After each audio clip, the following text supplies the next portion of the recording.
yesterday. I'd like to call to order this February 3rd, 2021 regular meeting of the Board of Education. Will you please call the roll? Mr. Gomez? Here. Dr. Hall? Here. Ms. Moffitt? Here. Ms. Schofield? Here. Ms. White? Here. Item B, agenda, motion to approve the agenda. It's recommended the Board of Education approve the agenda of the February 3rd, 2021 regular Board of Education meeting.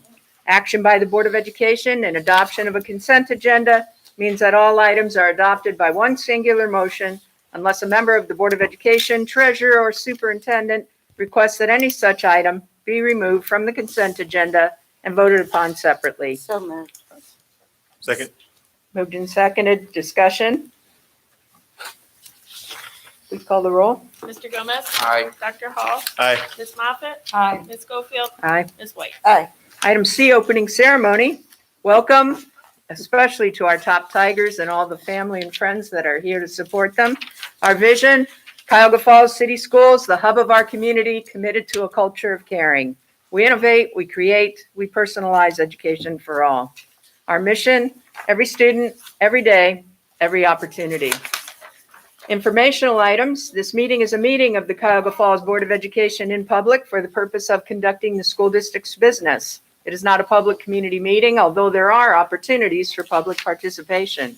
If an individual wishes to address the board regarding a topic found on the meeting agenda, the individual must complete a registration form found inside the attendance notebook and present it to the treasurer. Following the introduction of the topic by the board president, followed by board discussion, the individual will be recognized. If an individual wishes to address the board regarding a topic not found on the meeting agenda, she or he must notify the superintendent and/or board president of the topic no later than 3 business days in advance of the meeting. These individuals may share their comments during the board business portion of the agenda. In both cases, comments will include the name and address of the individual and be limited to 3 minutes.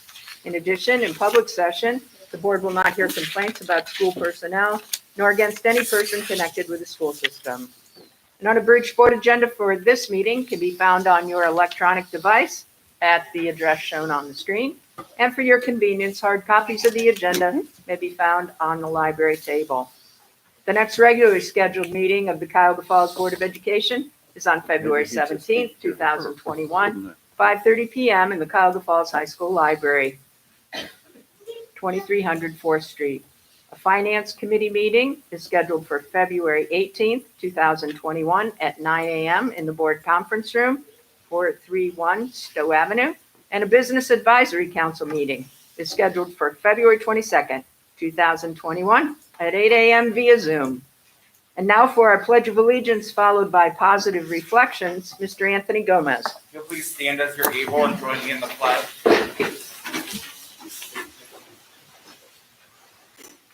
I pledge allegiance to the flag of the United States of America and to the republic for which it stands, one nation, under God, indivisible, with liberty and justice for all.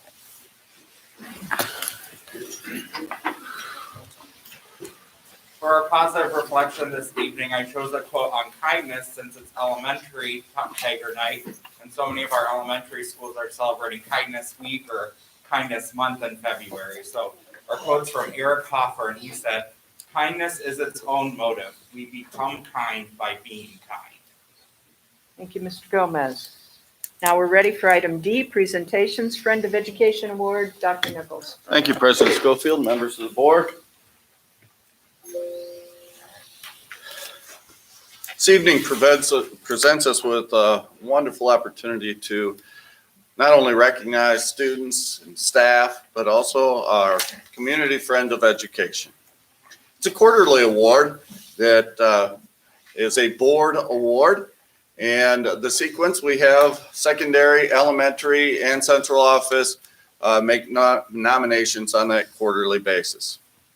This month, this quarter, we are recognizing Elks Lodge number 1923. Would you come join me?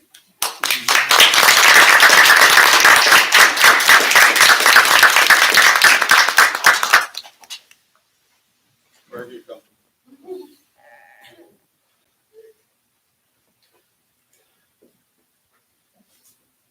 Thank you so much. I'm smiling. Yeah. You smile with your eyes, right? Smile with your eyes. So, Elks Lodge 1923 was recommended by our high school, our secondary team, primarily the high school. And Ms. Bogdan provided our quotes for tonight. The partnership with the Elks Lodge, number 1923, is a new one that has developed over the past year. Giving back to the community is an ongoing mission for the Elks. Sarah Whitford,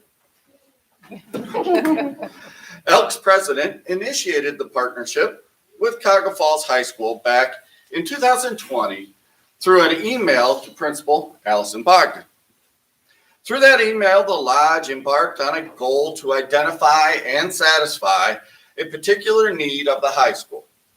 Ms. Bogdan shared the email with her staff, who in turn shared it with their students to generate ideas of the school's needs. Many wonderful ideas were submitted.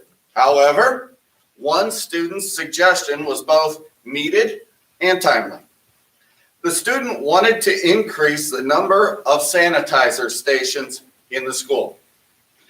On Wednesday, December 16th, 2020, using funds secured through the national chapter, members of the Elks Lodge, number 1923, surprised Principal Allison Bogdan with a generous donation of 12 freestanding hand sanitizing stations, refills, and a variety of support materials valued at about $1,800.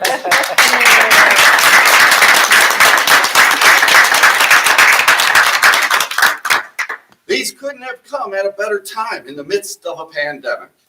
The freestanding units can be moved to high traffic areas throughout the school when needed.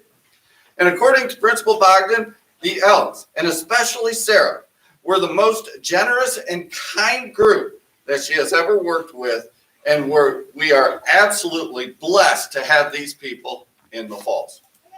Partnering with the Elks has been an inspiring experience. The time they spent and the generosity they demonstrated is what our Black Tiger family is all about, and we're excited to partner with them in future endeavors. Thank you so much. Hold on, we're not done yet. We're not done yet. So we have a certificate for them hanging at Elks Lodge. Certificate is presented to Elks Lodge 1923 in recognition of your initiating a partnership with Cuyahoga Falls High School. Your unique and timely donation of portable hand sanitizing stations during a pandemic demonstrates your commitment to the welfare of our students and staff. Your generous contribution and your endeavor to partner with the Cuyahoga Falls City School District truly establishes you as a member of our Black Tiger family.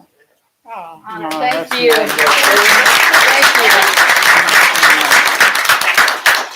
Thank you. So now I'm crying under the mask, but you can't tell either. Yeah. So Allie, it was such a pleasure to work with. It was just an outstanding partnership.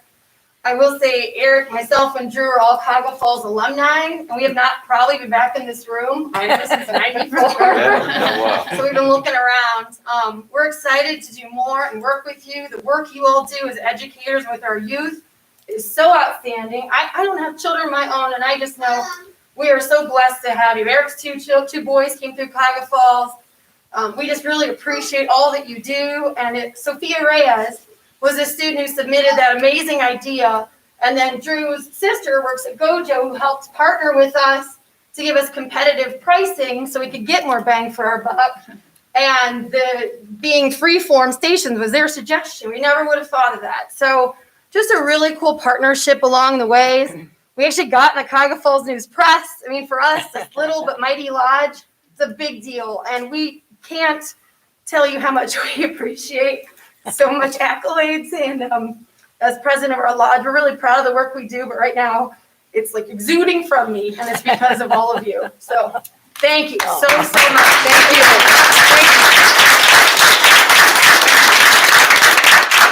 Thank you, everyone.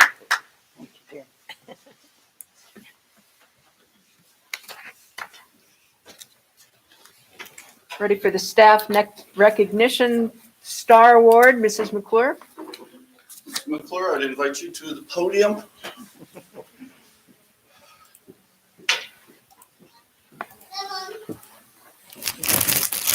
I have it right here. No.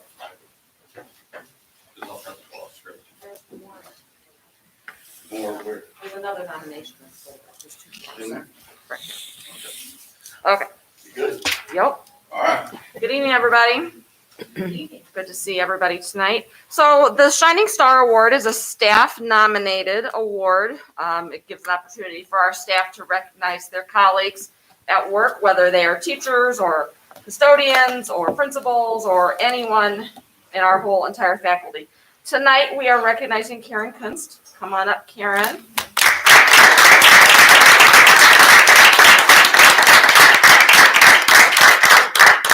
Karen has the distinct honor of being the administrative assistant to Dr. Nichols. So as I said, this is a staff nominated award, so I have a couple nomination forms. I'm going to go ahead and read the first one from a colleague in our central office. With our district since August of 2014, Karen is so deserving to be recognized as a shining star. She is one of our brightest stars. What does an administrative assistant to the superintendent CEO do, and how does she impact everyone in the district, including students? Karen works with all staff members. She interacts with parents, which has a direct impact on our students. She works directly with all of our Board of Education members. She works closely with our community leaders. Her ability to interact well in so many people arenas has had a positive impact on the superintendent's office and on our district. She is our go-to person. Her professionalism and caring is a combination that puts even the most upset person, whether a staff member or a parent, at ease. Parents know they can count on her to answer her phone, provided much needed information that they are looking for their child. If she doesn't know an answer, she quickly finds one. In her time with the district, Karen has streamlined administrative duties in the superintendent's office by creating new forms, updating old forms, which have all made a huge impact on the workflow of business throughout the entire district. She has taken this position to an entirely different level by embracing new technology, creating and managing the district website, among other things. She has helped to bring the administrative staff into the digital age, some of us dragging. All of this has had a positive impact on our staff, our parents, our students, and our community. She is also the silent partner in the superintendent's office. The superintendent knows without a doubt he can depend on her to put out fires when he is away from the office, keep him on track, and keep things calm.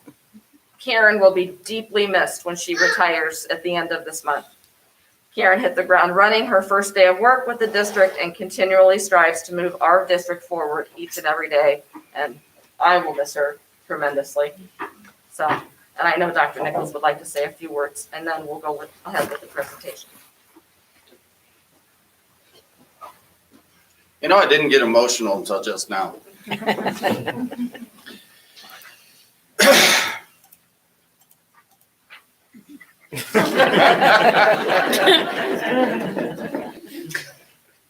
Karen Kunst. What shall I say about Karen? No one's seen these words, and frankly, I'll probably go off script because that's just what I do and speak from the heart. I really wasn't sure if I should roast her tonight or not. But assured, I will save that for the office. 7 years ago, it was time to hire a new administrative assistant. In the school setting, the administrative assistant to the superintendent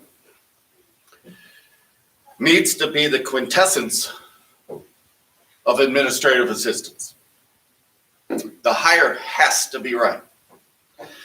Not only does this position require the technical skills that you heard, it requires savvy. It requires organizational skills. And quite frankly, with me, it requires tolerance.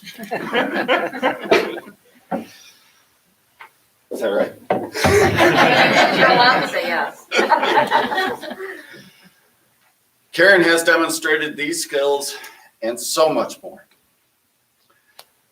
In the interview, I told Karen that I needed her to be the matriarch of this district. I needed her to be kind, but demanding in the pursuit of perfection. Karen's New Jersey background was perfect for the position. We finally refer to it as going all Jersey on them. She held herself and others to a standard that did not accept errors or omissions. You know, we're human. So errors and omissions are inevitable when dealing with the pace of the superintendent's office. Karen reacted quickly with new processes and procedures set in place to mitigate future mistakes. We insist that the I's are dotted and the T's are crossed by often sending incomplete or inaccurate work back to those responsible. Through the creation of new processes and procedures, Karen automated much of what we do, as what you've already heard. She has quite simply taken this position to a whole nother level. For us, it goes way beyond the technical aspects of the job. Simply put, we have become good friends.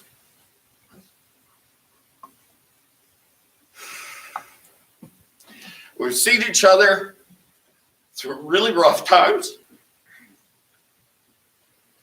and leaned on each other, me more than her. Frankly, we still do. Like any close friendship, we've not always agreed, and neither of us hide our emotions very well. But we always come out the other side stronger. And so when she came to me as she was considering the next step in her life, I listened and regretfully agreed. It's time, Karen, for you to enjoy your daughter, take your mother to warmer weather, and be the absolutely amazing grandmother that I know that you are. So in closing, remember, we have another month. Let's make it the best month ever. Thank you.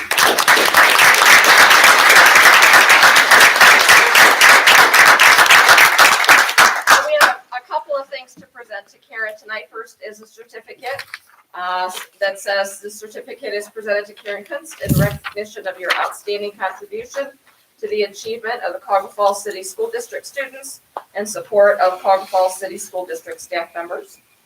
For you. A Black Tiger Pride pin, also for you. And then our Shining Star Award, to show you. It says the Cuyahoga Falls City Schools Star Award recipient in recognition of your outstanding contribution to the achievement of Cuyahoga Falls City School District students and the support of our staff members. So, give that to you as well. Would you like to say anything? Come on up. Say this. Well, I thank you for the recognition. I do appreciate it. And I wanted you all to know how grateful I am and how much I appreciate how welcome this district made me when I first started and throughout my time here. Dr. Nichols took a big chance. I mean, I wasn't just from out of district. I was from out of state, from New Jersey, of all places. Apparently that's notorious in Ohio. I don't know. And everyone, right from day one, was so kind, so helpful. I've made so many friends here, and I consider you all part of my family. I hope you'll all keep in touch. Even if it's just for a laugh or a funny story, because I look forward to seeing you each and every day. And I also want all the parents and the children in this room to know that these people, I get to see them on a close-up basis and observe how they work. They are all shining stars, every one of you. You work so very, very hard and put in such long hours for this community, the children. And it's been my pleasure. This whole time has been my pleasure. And I am going to miss you very much. But you'll always be here in my heart. I may be in Texas, but you'll always be with me. So thank you. Thank you very much. Thank you.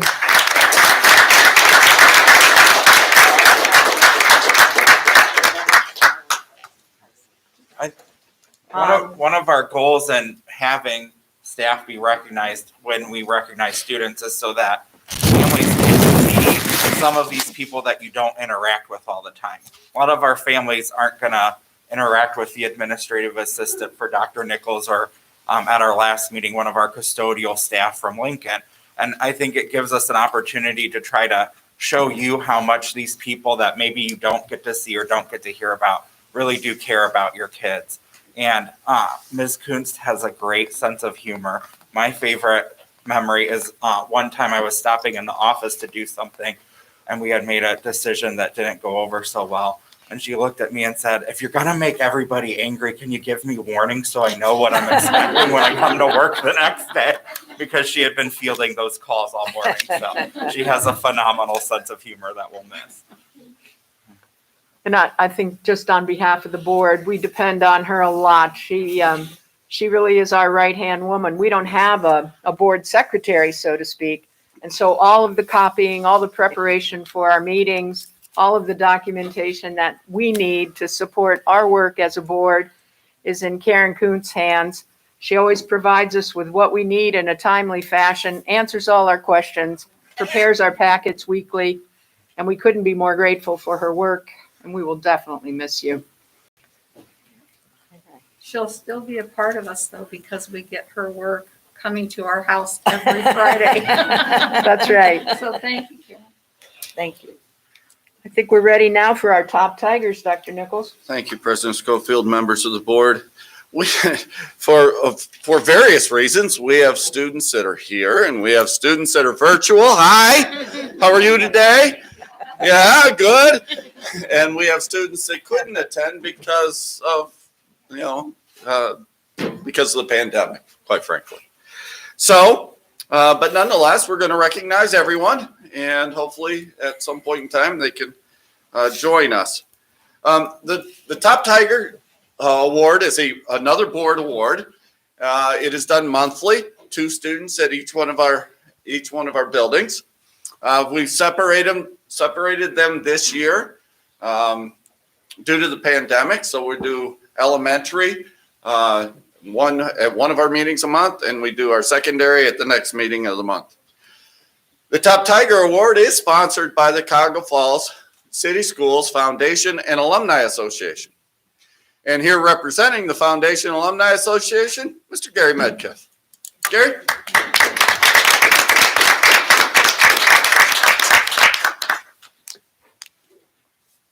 Thank you.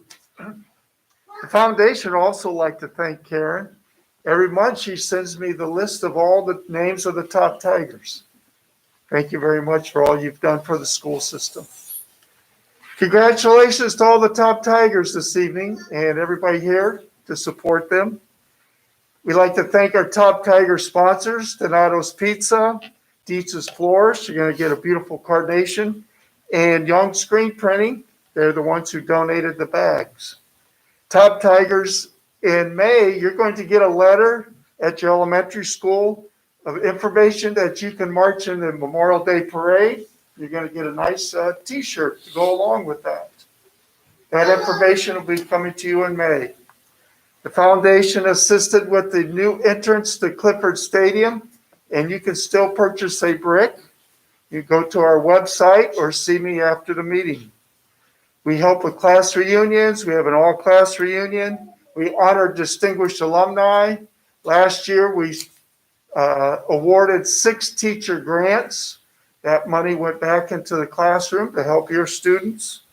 And we provided scholarships for 75 graduating seniors worth over $180,000. And we cannot do that without our alumni. And I saw some of you standing up here today. That's fantastic. Black Tigers do great things. In January alone, we received about $160,000, which will be used for scholarships and teacher grants for the future. Thank you very much.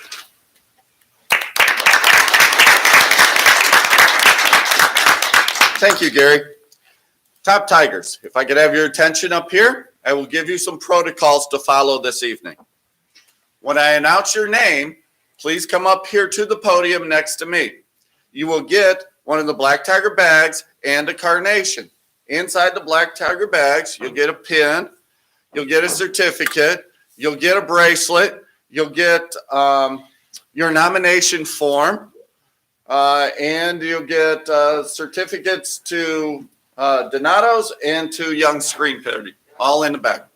Okay? So you ready to go? Our first Tiger, top Tiger, is a second grade student who attends DeWitt Elementary, Madeline Smoz.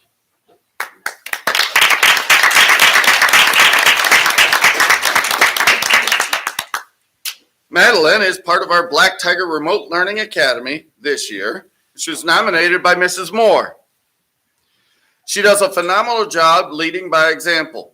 She is always prepared and on time for live instruction and puts forth her best effort in everything she does. She listens attentively, asks for clarification when needed, and is quick to help others when the opportunity arises. Madeline truly embodies what Black Tiger Pride is all about. So congratulations, Madeline.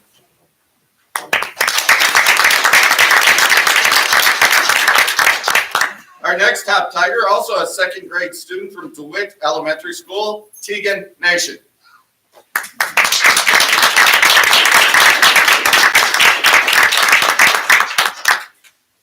Come on up.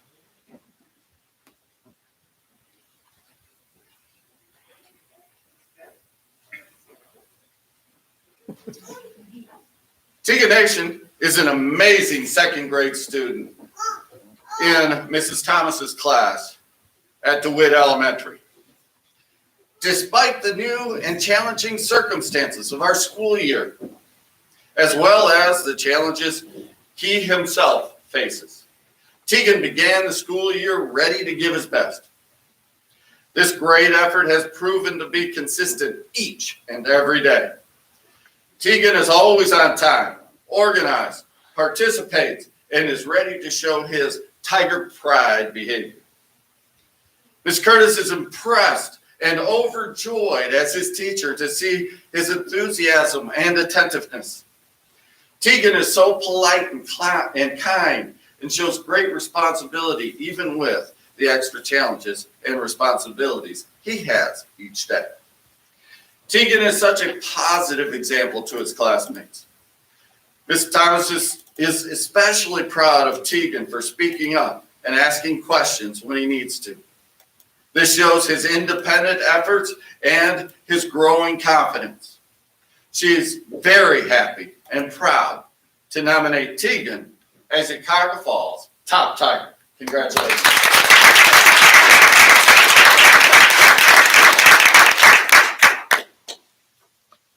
Our next top Tiger is a fourth grade student at Lincoln Elementary, Gavin Burgett.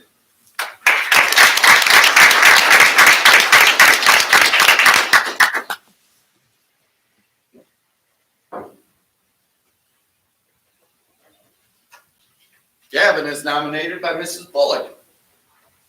Gavin is a wonderful fourth grade student at Lincoln Elementary. Gavin is always willing to help out and shows his leadership daily. He's a great role model for other students. In his free time, Gavin enjoys playing video games and playing with his friends. Gavin also enjoys spending time with his family and his 3 dogs. Gavin would like to work at GameStop one day. Gavin has worked very hard this school year, and the fourth grade team is very proud of him. Congratulations, Gavin.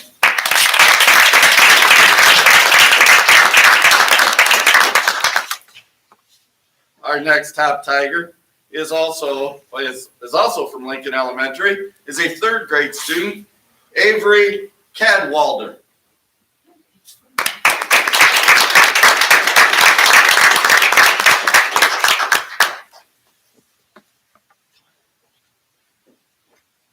Hi, Avery. Avery is nominated by Mrs. Benjamin. She writes, I am very proud to have worked with Avery the last 2 school years. I have seen her grow leaps and bounds during this time. I am so very proud of her. Avery is always trying her best and has been very successful in school because of this. Things are not always easy for Avery, but Avery never gives up and always keeps going. Avery is also a great helper. She is always looking out for her teacher and peers and trying to help them any way she can. Although virtual learning is not always the easiest, Avery has strived to do her best each day this school year, and she still finds ways to help her teachers and peers every day.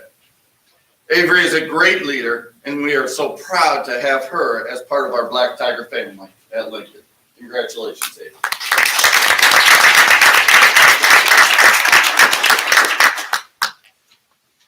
Our next top Tiger is a first grade student from Preston Elementary, Asher Hetherington.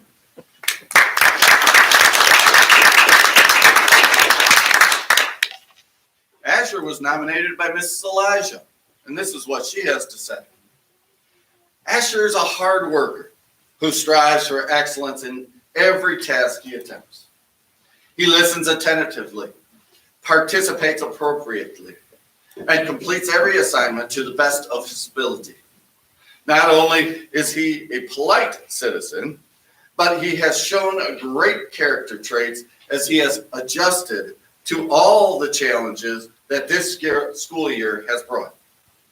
Asher has learned how to complete online assignments and is very good at using Google Classroom. Asher is very successful academically and has a bright future as he continues his education within the Cuyahoga Falls City School District. Congratulations, Asher.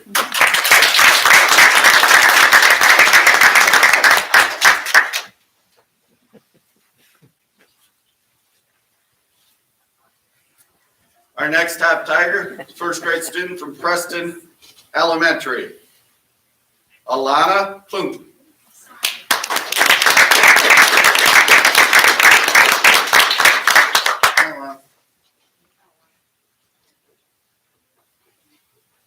Alana is nominated by Mrs. Hammond, and this is what she has to say. Alana is an avid reader. She has demonstrated exceptional growth in this area. She is quite creative. She enjoys writing stories in her journal and illustrating them as well. Alana applies herself in all areas and adds greatly to classroom discussions. Alana is kind and helpful to all of her classmates. She enjoys learning, and I feel she will continue to do well throughout her school career. I'm confident Alana will grow and become whatever she wishes in life. Congratulations, Alana.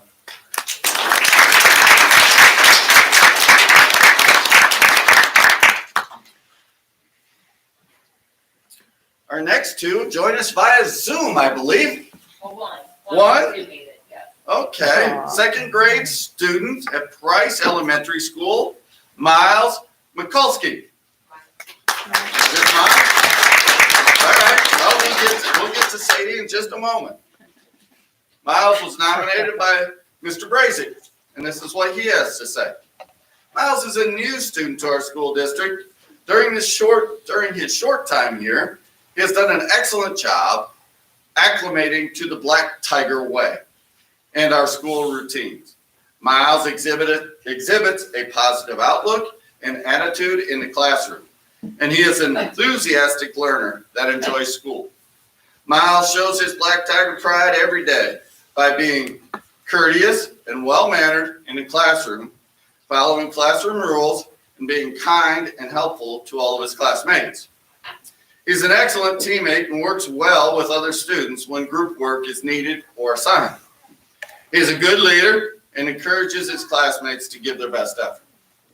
Miles tackles classroom assignments, tasks, and group work in an organized manner. He uses his class time wisely and is always prepared for the adventures of any given school day. Miles is very deserving of this Top Tiger Award for his hardworking attitude, motivation, and his ability to work independently. Congratulations to Miles.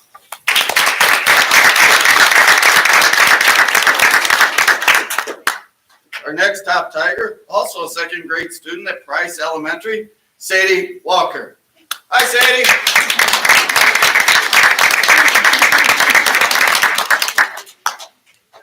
Sadie was nominated by Ms. Kostoff, and this is what she has to say. Sadie has grown both academically and socially this school year, even though we have been remote, hybrid, and in person. Sadie has not let this challenging year impede her enthusiasm for learning. Instead, she has embraced it and has helped to be a leader and role model during all of our different types of learning styles. Congratulations. Well, I'm not done yet. Sadie works very hard to follow the Black Tiger Pride rules of being respectful, taking responsibility, and practicing safety. She comes to school each day with a positive attitude and willingness to give it her all. Together, with help from her family, Sadie is having an outstanding year and has earned all A's on her report cards. Sadie is a fine example of a Top Tiger, and I am honored to give Sadie the high honor of being a Top Tiger at Price Elementary. Job well done, Sadie. Congratulations.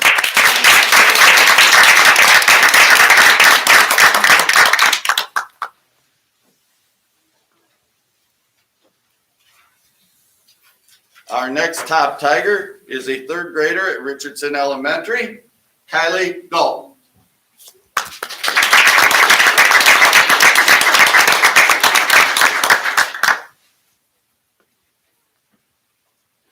Hi, Kylie. Kylie's nominated by Ms. Silberhauser. Kylie Galt is not new to Cuyahoga Falls City Schools, but she is a new student to Richardson Elementary this year. She is a wonderful addition to our third grade classroom. Kylie is extremely hardworking and a good friend to others. I can always count on Kylie to actively participate in lessons in both whole class and small group settings. She has a bright future ahead of her due to her drive and determination to become a stronger student and reader. Kylie never gives up, and that will take her far in life. Keep up the great work, Kylie. Congratulations.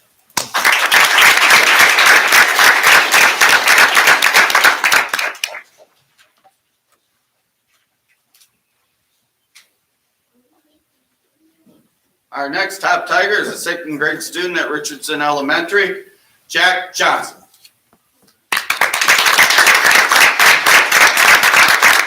Jack unfortunately can't be with us tonight. And he is nominated by Mrs. Clemens. This is what she has to say. Through his persistent effort, Jack Johnson is making remarkable progress in learning to read, to write, to work with numbers, and to work with others. Jack is overcoming significant challenges in communication to acquire new skills and express himself without agitation. Each morning, Jack is the first student in our virtual classroom. He is focused, eager to learn, ready to participate, and often sharing a great smile. He is excited about learning and never gives up. Jack is a joy to work with and an inspiration to us all. Congratulations, Jack.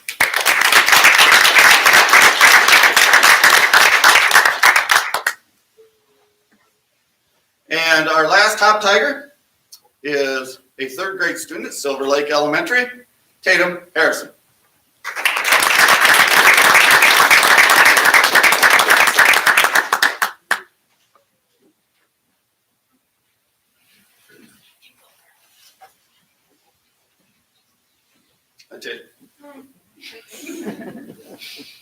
Tatum was nominated by Mrs. Geiger.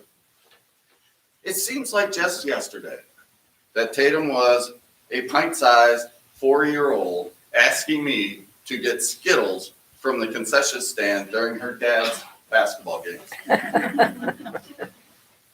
Fast forward 5 years and you will find a 9-year-old going on 19 with enough black tiger pride to fill every corner of Silver Lake Elementary.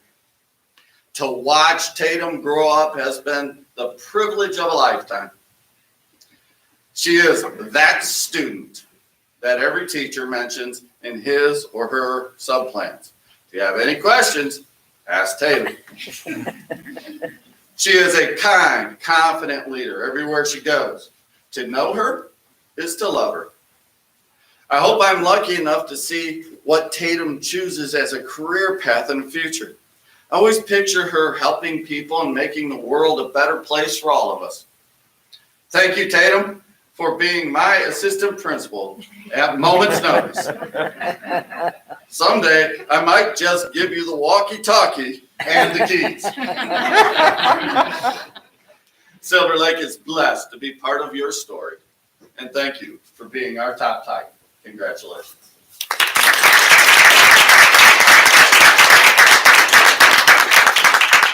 Thank you all for coming this evening. That concludes our awards. Congratulations.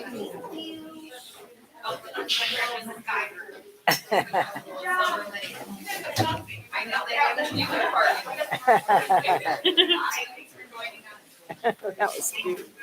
Get to zoom in. That was nice. Good to see you, friend. Thank you. No. Thank you. Thank you for all you do. Oh, no. We are just so grateful that you Yes. reached out because Yeah. we appreciate the partnership. Yep.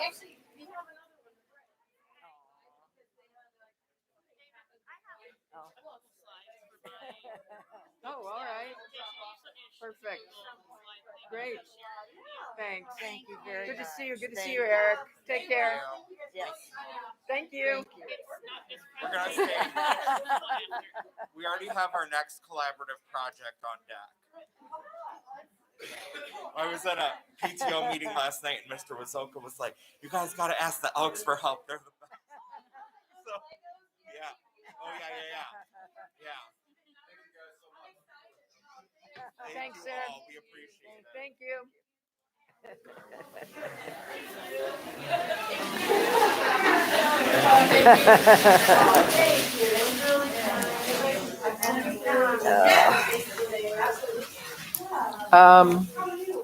Dr. Hall, are you going to lead the charge on this, or is Christy's gonna come up. Well, we got program of studies next. okay? That's true.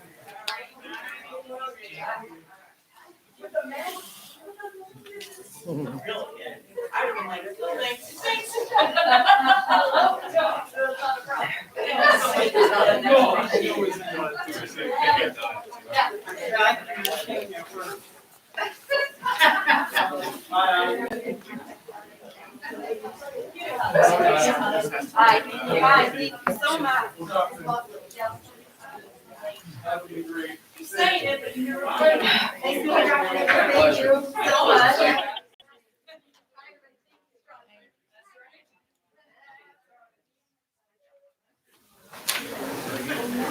We ready for program of studies? We are ready. Okay, let's hit it and get it. Ms. Bogdan, Ms. Jones.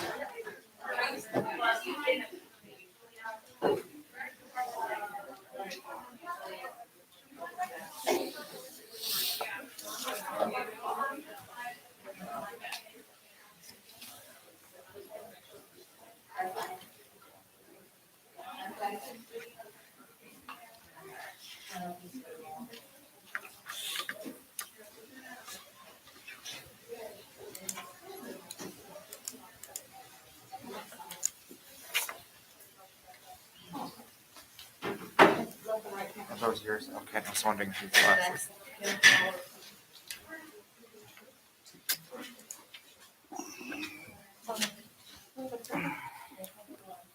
David's got you. Did you practice the sign now? You're gonna do this. Oh, no, I didn't.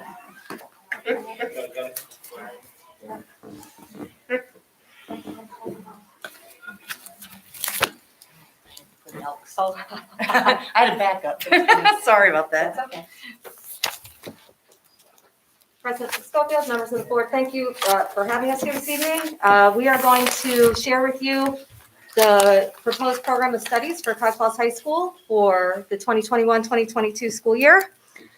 And we are just going to go over some additions, some changes and highlights, and then Ms. Bogdan is going to share with you some of the master scheduling process that is the behind the scenes work.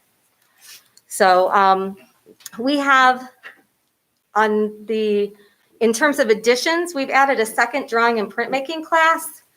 And that's really due to student demand. We're proposing to add a physical education 2, which is a team sports class. We currently have an individual fitness class.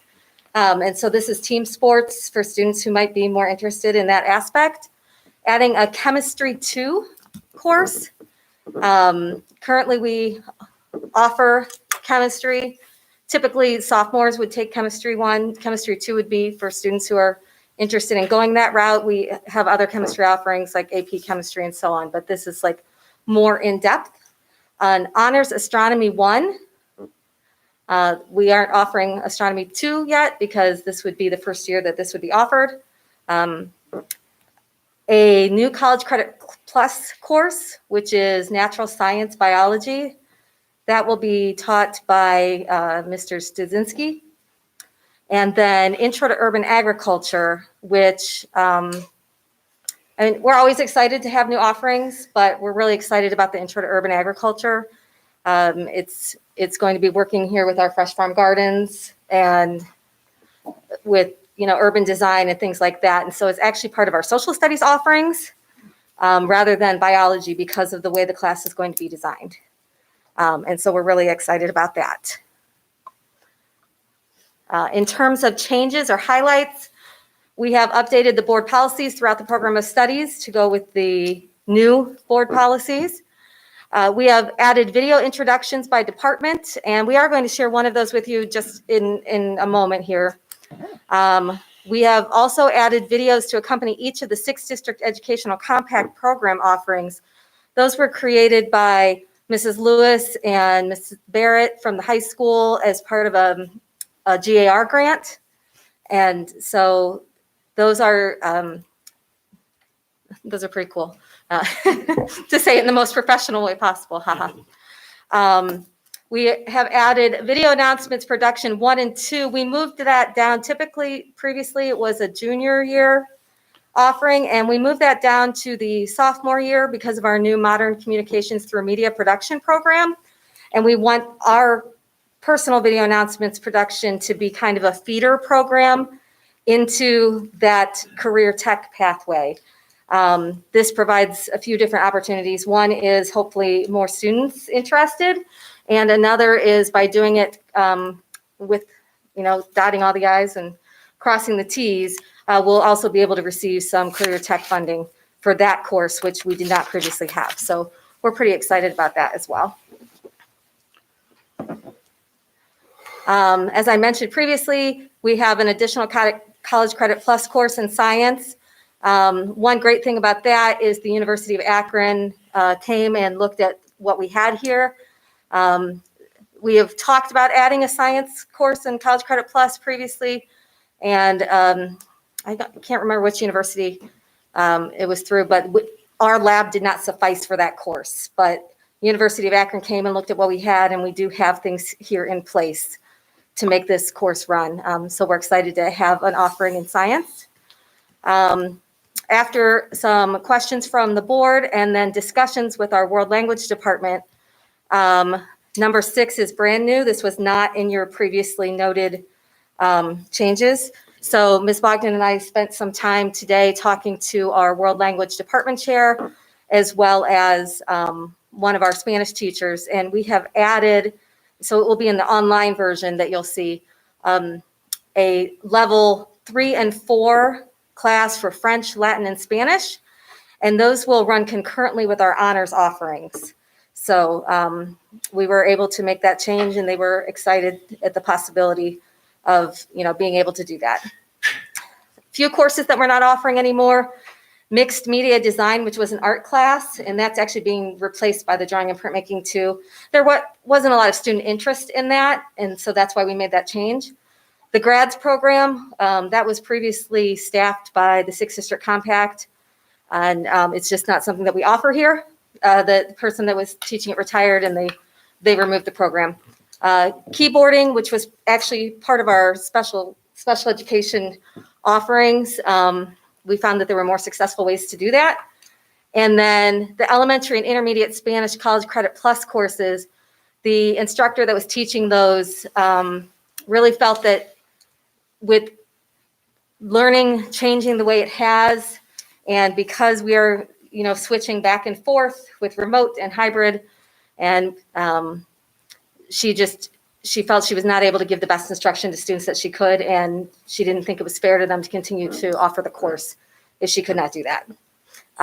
One nice thing is, because she knows the level of the College Credit Plus courses, those honors level 3 and 4 courses, she feels very confident that students who are taking those courses will be able to finish and take the placement test at the university and then test into the next level. So although they wouldn't technically have the college credit for it, they would not have to pay for it either to move forward in their learning. And then we also added, thank you to notes from the board, details about our graduation plan.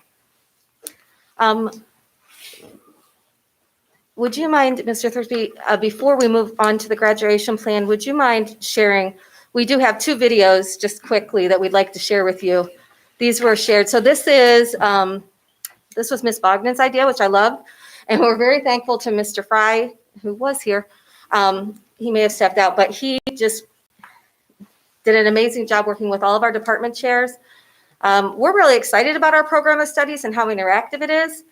And so this is just one more thing, because we can't do our typical scheduling with 300 students in the auditorium. So this is just one example. Thank you. Hello, my name is Jennifer Culver, and I am Just kidding.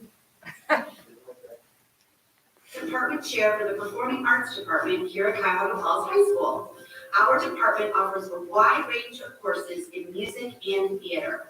There is everything from introductory level courses for students interested in simply exploring music and drama, to more advanced courses for students who may consider pursuing a career in the arts. Most of the classes can be taken at the honors level, meaning you can earn a weighted grade for the course. Additionally, there are numerous extracurricular opportunities associated with these courses. As part of your graduation requirements, students must earn credits for 6 elective courses, and one of those must be a fine arts credit. All of the classes in our Performing Arts Department meet this requirement, so you're free to choose any course that is interesting to you. We offer both semester and year-long courses, and none of the classes require an end-of-course exam or any state testing for you to complete this graduation requirement.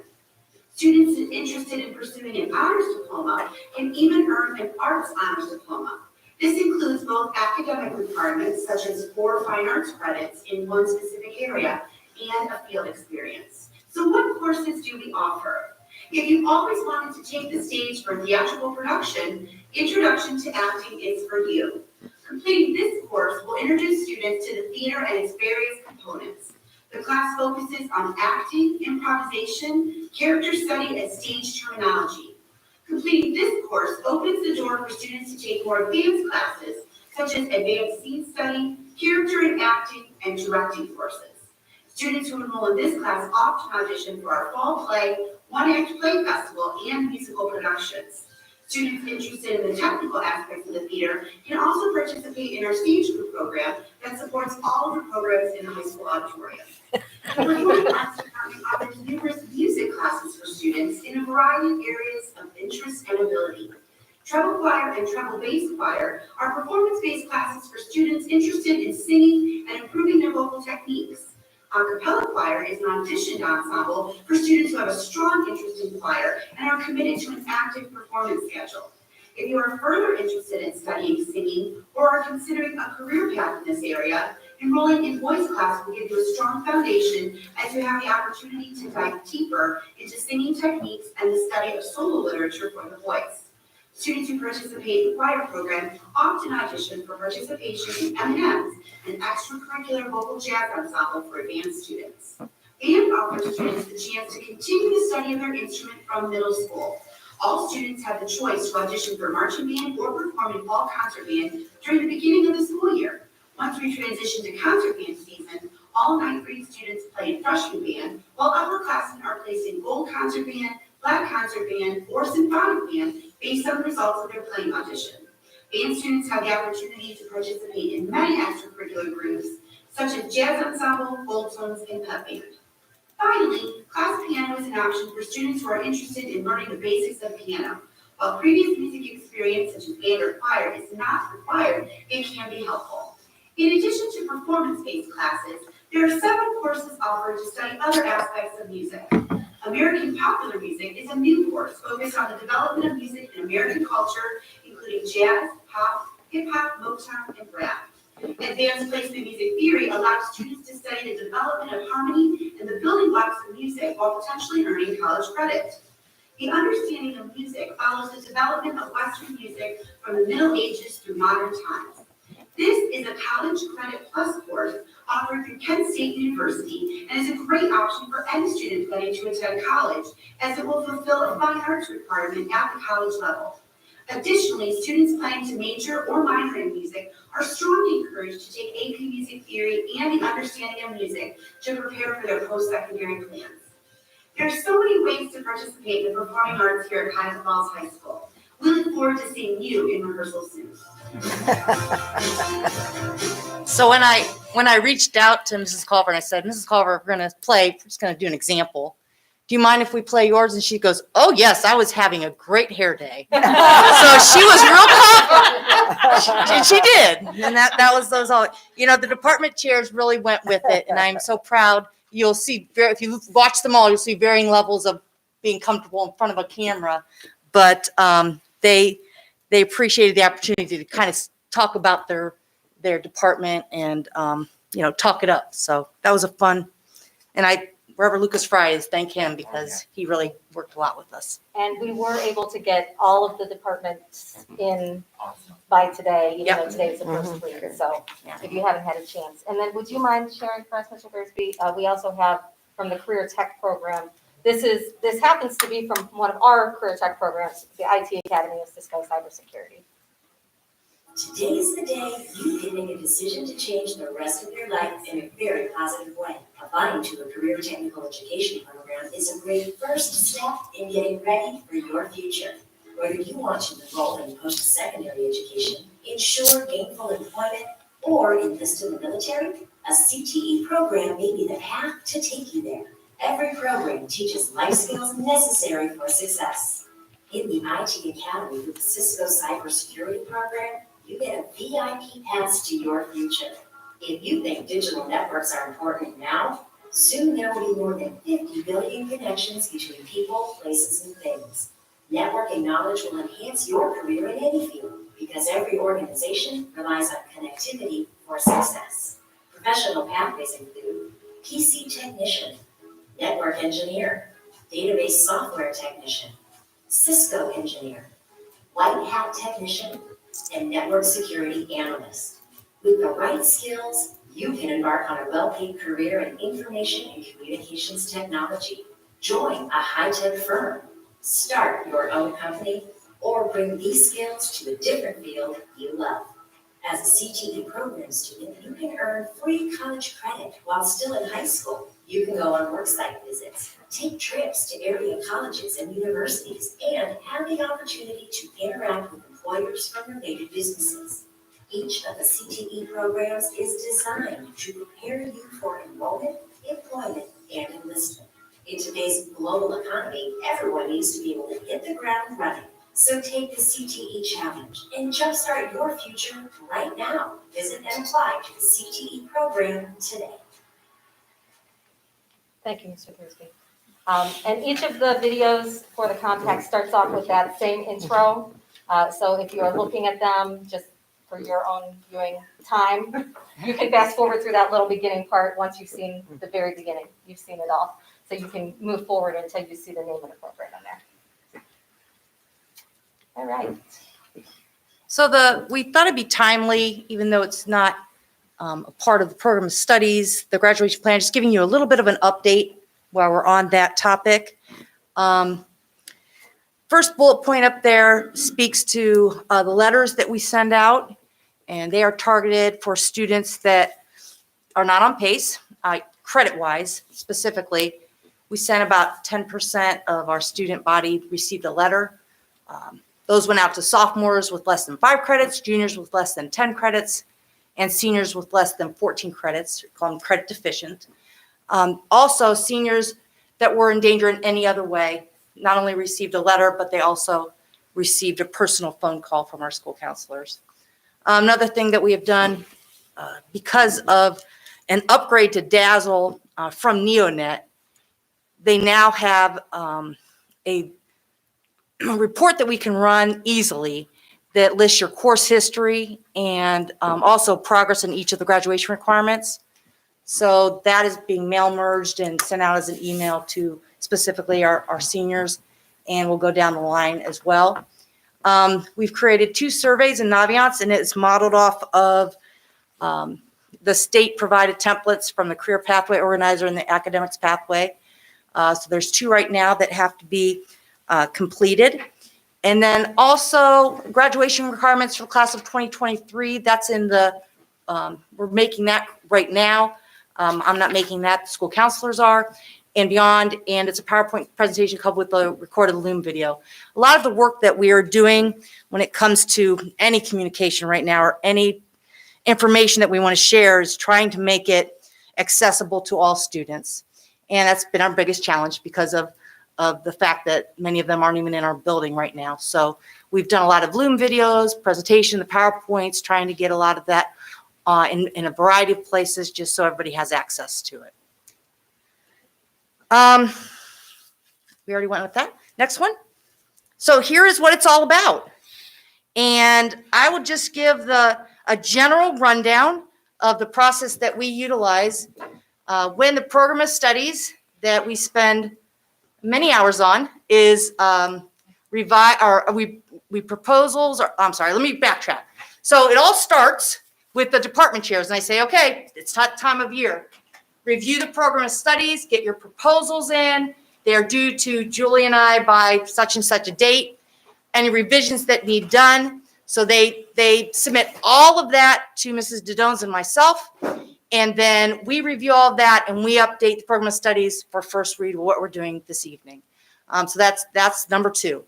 Right now, the department chairs are always are looking at constraints and requests. And what I mean by that is they will submit a paper to me, and it will list on there, on the master schedule, these are the things that have to happen. And sometimes it's based on licensure, sometimes it's based on the course. For example, a constraint would be you have to put lifeguarding 7th period. You have to put it at the end of the day. Why? Because that is when the NAT allows us to go over there and have lifeguarding. So that would be an example of a constraint. They also have the opportunity to put any requests down, things that they would like to happen within the master scheduling. Maybe a certain teacher that created a class, can they teach that if possible? So this is all based on students. It's a student-centered approach to scheduling that we adopted about 7 years ago now. So the next thing that we do, number 4, is the digital scheduling presentation. So in a traditional year, we have the opportunity to do that in person. This year, we are creating Looms and presentations that we will not only provide to our students to watch during Tiger Time, they can see them at home, parents can access them for home, we'll email them, we'll do an all call, we'll get those out there. And what that is a presentation by our school counseling department that explains the ins and outs of scheduling, what you need to think of, what you need to remember when you're choosing your classes. Then after the students see that, they're going to fill out their request sheets. And if you could click on that request sheet link, that's just an example. It's not created yet. So that's 9th grade. Very simple. It tells them, the core courses, they have to pick which one. Obviously, it's very hard for students to do this on their own. So their Tiger Time teachers help them. Their parents help them. The school counselors, they call us if they have any questions. That's their first step. And those are submitted to us by the due date that we give them. And that's going to vary every year. Our timeline this year is being pushed back just because of some of the things that we still have to work out with Black Tiger Remote Learning Academy and so forth. But we're trying to stay on schedule as close as possible because we need to. So you can click off of that. Thank you. Just an example. So they turn those in, and those have been transferred to a Google form this year. So it'll be more easily compiled with the data. And then the input of the course request data is done manually. This is manually entered into Dazzle. This is done by our school counselors.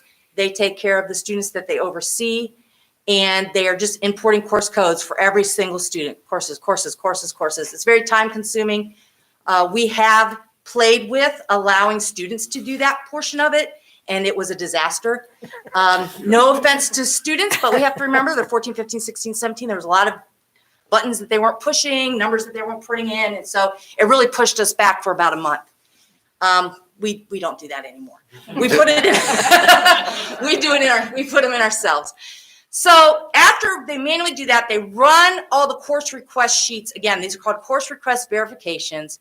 These are going to be emailed out to all of our students. And what they do, our students look at it and they go, yep, this looks right. This is what I requested. Okay, so now we're into about early April time. After they send them back, because there's always going to be issues. Students might not have turned in their course request sheet. We have to hunt them down, get on the phone, see where they're at, make sure that they get those in.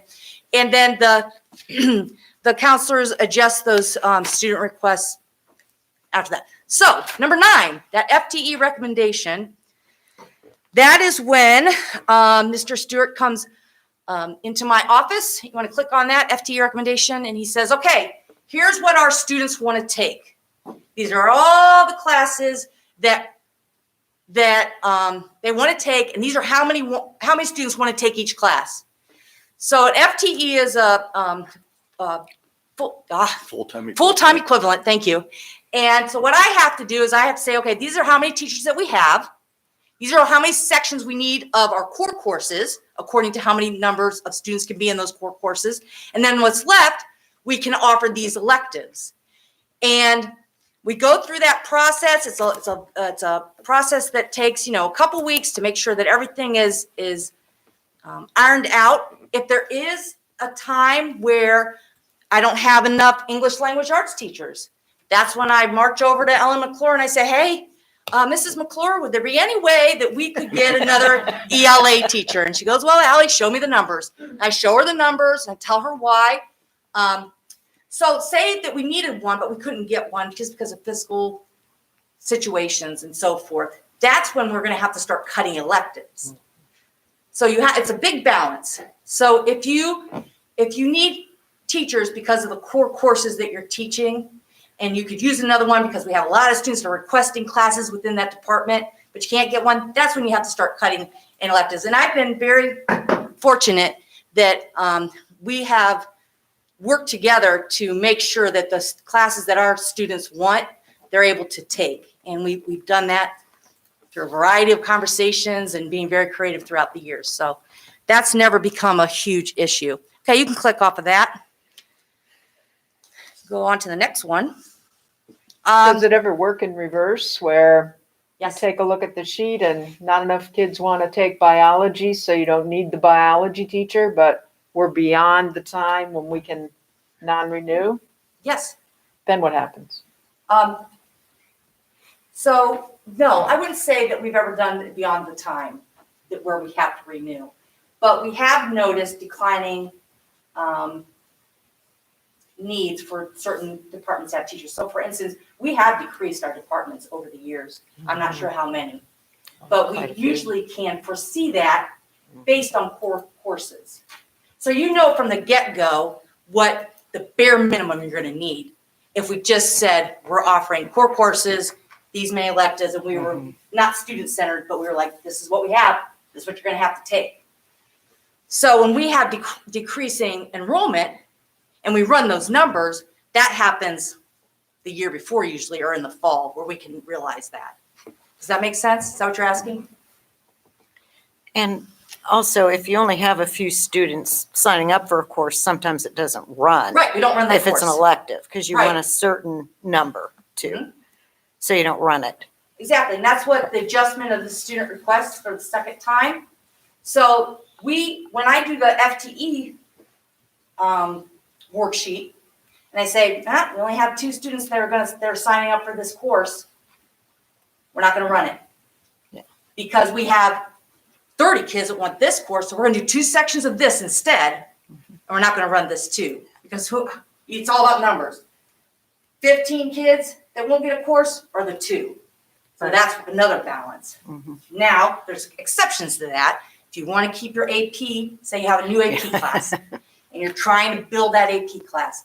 First year, you might get 2 or 3 students. Okay, give you a couple more years. You have to continue to build it because we're not going to be able to say, we're going to run a section of 3 and not run another section of something where somebody else wouldn't be able to get a class, even though it's not an AP class. So AP class is all about building those numbers. Some of those higher level classes or some of those electives. We've had electives over the years where it's like, well, let's see if people want to take it. We'll give them a couple years. We don't usually throw it away until they can build it up. But if it's not getting the numbers, we're not going to run it for 4 or 5 kids. And not every teacher can teach a CCP course Right. or an AP course. Right. You Exactly. have to be specially trained. Right. Yeah. Okay, so the adjustment, so they're going to realize after I said, okay, we're not going to run this, we're not going to run that, then the counselors go back to the students on an individual basis. If a class that they wanted isn't being offered, they go back to them and say, okay, what do you want to take instead? Now, remember, they might not even get these electives because that's all about the master schedule process. But this is what they would like to take. In back of you, this board, this has been in a lot of houses because this is like war room board. We usually do that off campus. There's about 4 of us that create the master schedule, and that's number 11. When we have all of that information, we have, a couple school counselors with us, a couple administrators, and usually a BLT member or 2 in the department chair. So there's like 4 or 5 people. You don't want too many people. And that's where all the fun begins. That's a 4-day process. 3, 2 when we're really hitting it good. So the way that we build that master schedule, if you want to bring up jobs and responsibilities, I'm just giving you the overview. And I'm not the expert. I really rely on my school counselors for this. So some of the jobs that are up there, we assign people jobs. One person's at the board putting on the magnets. Another person's looking at the conflicts. Another person's calculating what periods we use. They're doing the balancing sheet. Another person's looking at conflicts. There's all types of roles that you have on that day. And then that last section is just the order that you put the classes on the board. So, for example, the first one would be constraints. One of our constraints at the high school, and it's due to, I probably shouldn't walk away, I'm sorry. One of our constraints at the high school is we put marching band 4th period. Some people don't think that should be a constraint, but it is. That's where we put it. That's where it works out because we share those teachers and we have to share them with the middle school. So everything has to flow together. Putting marching band, which is about 200 and some kids, 4th period, on the board first means that you're constantly checking every time you run a new class. You're going to have to look at 4th period. That's why if you look at the master schedule, there's not a lot of things that run 4th period. Why? because you have 223 students, and if you put a singleton, and that means a course is offered one time on fourth period, then those kids can't take it. So you'll notice that any of the singletons, any class that we offer only one time, an AP class or an elective that we teach, it's never on fourth period. What's on fourth period? The ones that you have several sections of: algebra, biology. You're shaking your head because you've done this so many times. So that's what you'll see filling in on fourth period. You'll never see those singletons. And so that's what you do first. You put all your constraints on, you look at the requests if possible, you put those on the board, and then the fun begins. It's mathematical, it's a process. I'm not going to take 20 minutes to explain it to everybody here, but just to know that there is a rhyme and a reason why things go on that board. And our goal is always, where can we put this class where the most amount of kids that requested it can take it? That's our goal. And it's really easy to put the singletons on because you know there's not much on the board yet. But when it gets down to like the doubletons, that gets hard when the class is only offered 2 times. So then we get the phone call. My child wanted this and this and this. Can you just put it on third period because he has an opening? And I said, well, yeah, I'd love to, but that's not possible. They don't understand that I try to explain, I shouldn't say they don't understand. It's hard to understand that when you move one class somewhere, there's a domino effect for a lot of other students. So it's student-centered, but that doesn't mean that you get everything that you asked for. You can go back. And we also have to work around our career tech students who are coming in and going out of the buildings. Students who come here take courses besides the career tech courses, often an English course, maybe psychology, something like that. And then students who leave here to go to a different building for part of the day, obviously take part of their classes here. And so they also have to balance around that, in addition to the other considerations. Right. Do you want to click on big board for me real quick? That's the electronic version of what you see behind you. So that's what it becomes. That's 2 years ago, I believe. And so if you look up there, that is what the department chairs then get, because they're in our ears. You guys done yet? You done yet? What are we taking? What are we doing? What are we doing? What are we doing?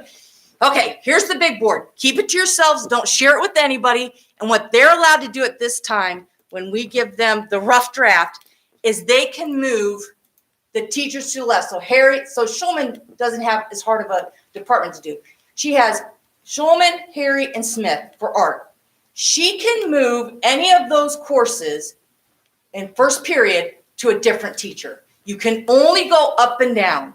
She cannot take glass arts that she's teaching first period and switch it with something else. You can only go up and down. So that is where you start to look at licensure. The teachers get put on there. You start to look at who's really strong in these different areas, and we work together with them with that. Then they give it back to us. You can get out of that. They put them in data entry. That, Dee Madonia and Josh Stewart do a lot of that. They'll put all of their work, our big board, into Dazzle. And then after they do that, we ask Chris Shaw to come over. It's the most magical day in the world. Chris Shaw's there, Josh Stewart's there, all my assistants are there. Somebody else is peeking in the thing. We push this button to see how well we did, because the better percentage that you have means the less conflicts that the better job you did. You're always going to have conflicts. You're always going to have issues. So we really strive for a higher percentage. Then we go, Chris, what was our percentage last year? Because we always want to beat it. But so that's the magical day. And then, after that happens, there's a lot of adjustments that still need to be done. There's some schedules that weren't put in correctly. There's some classes that weren't done. So there's another 2-3 weeks of working with that to make sure that all of the students' schedules are correct. And then we get to distribute the schedules. And then we get the phone calls. And then we have to do all kinds of other things. So that's a 101 version of master scheduling at the high school. That's it. And that's the answer to why in this setting, we can't just snap and change things at secondary schedule in terms of, a secondary level in terms of schedule. You can't do it. Well, it was very interesting last year because we had all this finished and then we pretty much did it again. in a abridged version because of what happened and with Black Tiger Remote Learning Academy. So when I kept saying thank you to our school counselors, there was a reason. They were busting it like nobody's business to even get schedules for kids by the beginning of the year. I appreciate that information because I didn't know, and it answered questions for me. And I think, like Dr. Nichols said, so many people in our community don't understand that it isn't always that we don't have the desire to be accommodating, because we always have that desire, but there's desire and ability. And so I appreciate giving that, putting that out there so people can understand more. I'm really excited that less than 10% of our students got at-risk letters, because that's going to set us up for some really amazing graduation rates. And more importantly than the graduation rates, we're going to have a lot of kids graduating, and that's exciting. It is. We're usually, our goal is 100%. When we get 90 to 94, that's happy, because you always have circumstances that kind of are beyond the control. We're very similar to where we have been. Actually, we're in better shape this year because of some of the ways that because of the way the state has allowed us to utilize coursework and then translate that into a graduation point score for the points. Other comments? Thank you. Thank you both. We I wish I appreciate was it. in high school again. There are a lot of classes I'd like to take. Come on back. I can next year. Thanks, guys. Well done. Well done, well done. Dr. Hall and Mrs. Stoykoy, are you ready for your?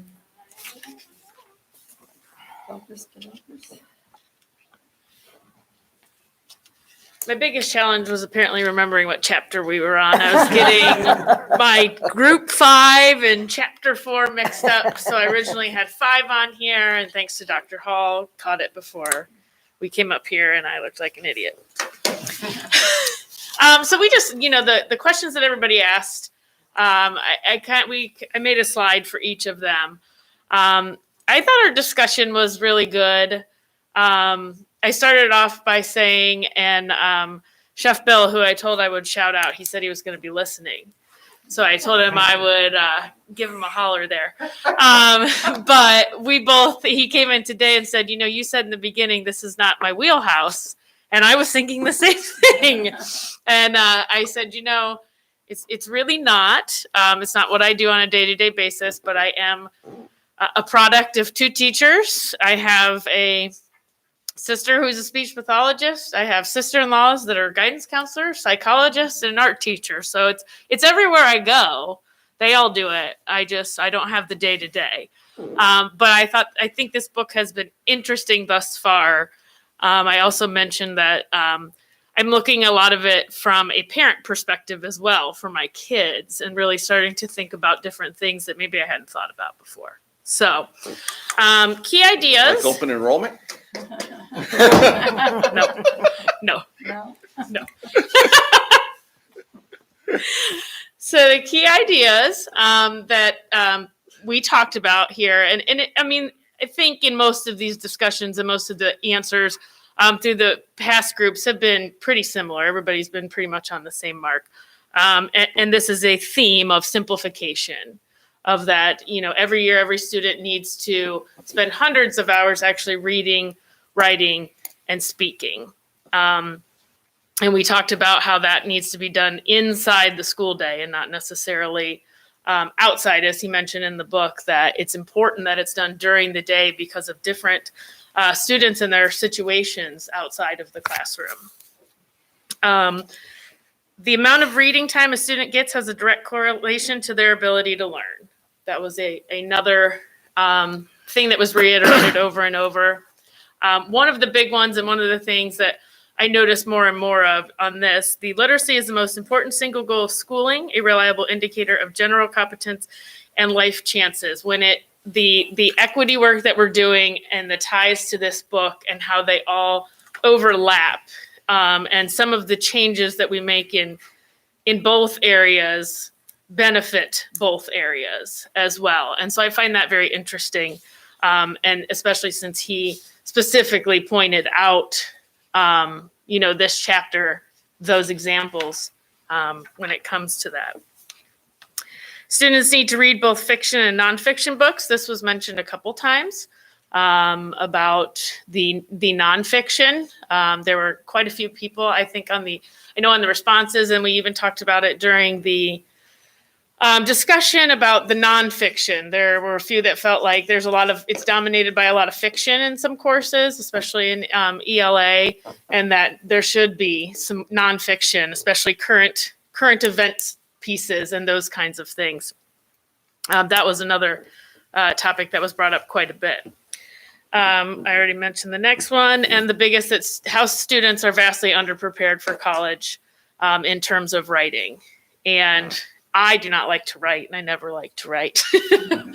But I would agree with that, even going back to mine. We had I mentioned on there that I loved to read as a child. Like, I would get in trouble at night because I'd have a flashlight and I was supposed to be in bed. I did that. And I have 5 children, and they have varying levels of, reading, but none of them really they're not like that. They don't love it.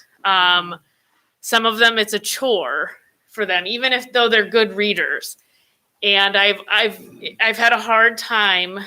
My oldest is 12, and I have a kindergartner that's just starting to read, correlating that, because I was never like that. And I made the comment, is everything too fast now, and that can't hold their attention. And I think it was Miss Perot that said, back when you were a child, you taught yourself the habit of reading. And so you kept doing it, and you taught yourself that habit, and that children are not necessarily doing that these days. I think I don't know if it's on one of these next ones. Oh, one of the new learnings was, students don't spend much time reading, but they do spend 7.5 hours a day with entertainment media.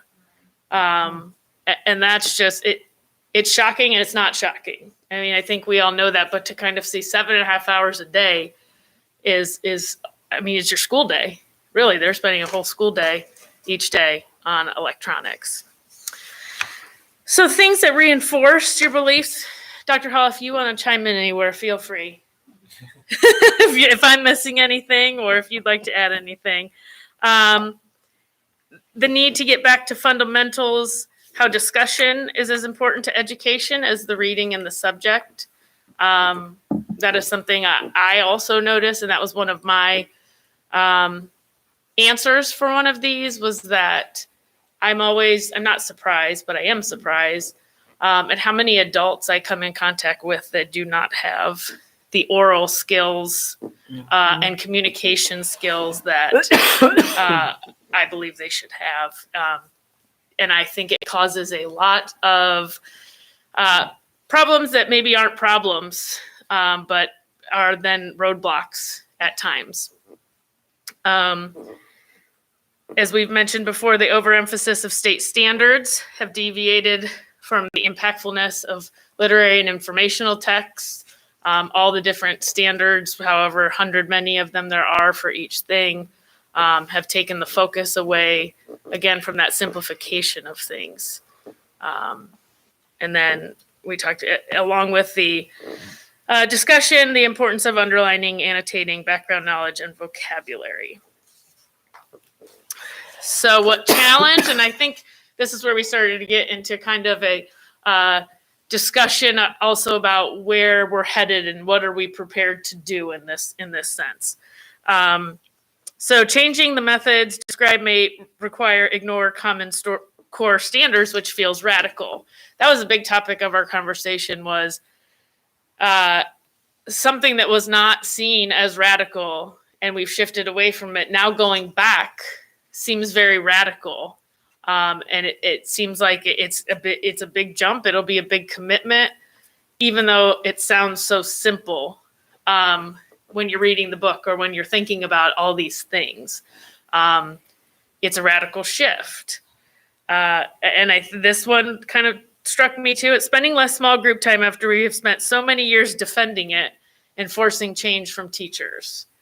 So most of the stuff we're doing, obviously, everyone has touted as this is the way and this is the best way.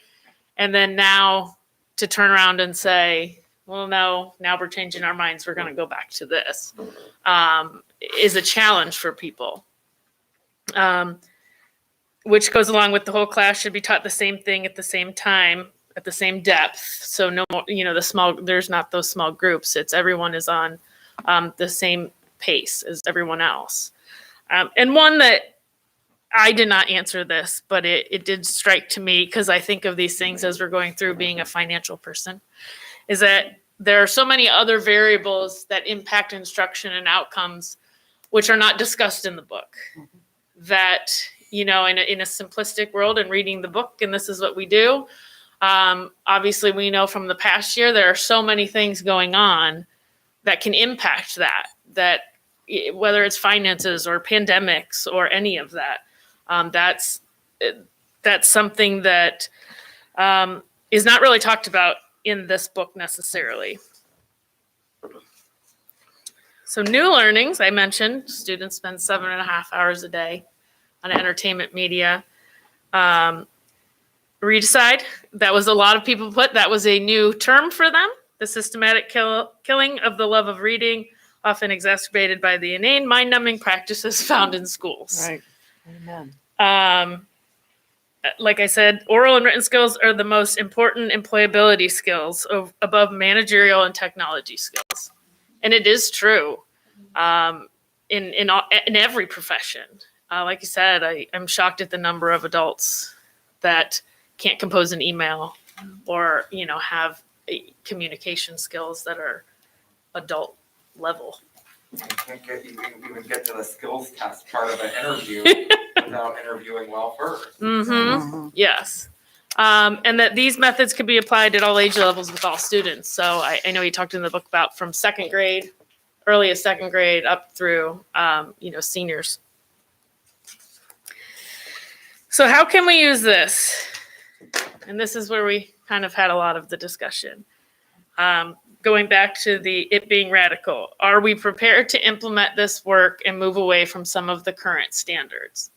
And that was the thing is, are we prepared to be committed to the fact that some of the stuff that may be in Common Core, that may be, in board policy or in different things, a lot of people in the group, and Mr. Dones was there too, so you can chime in if you'd like.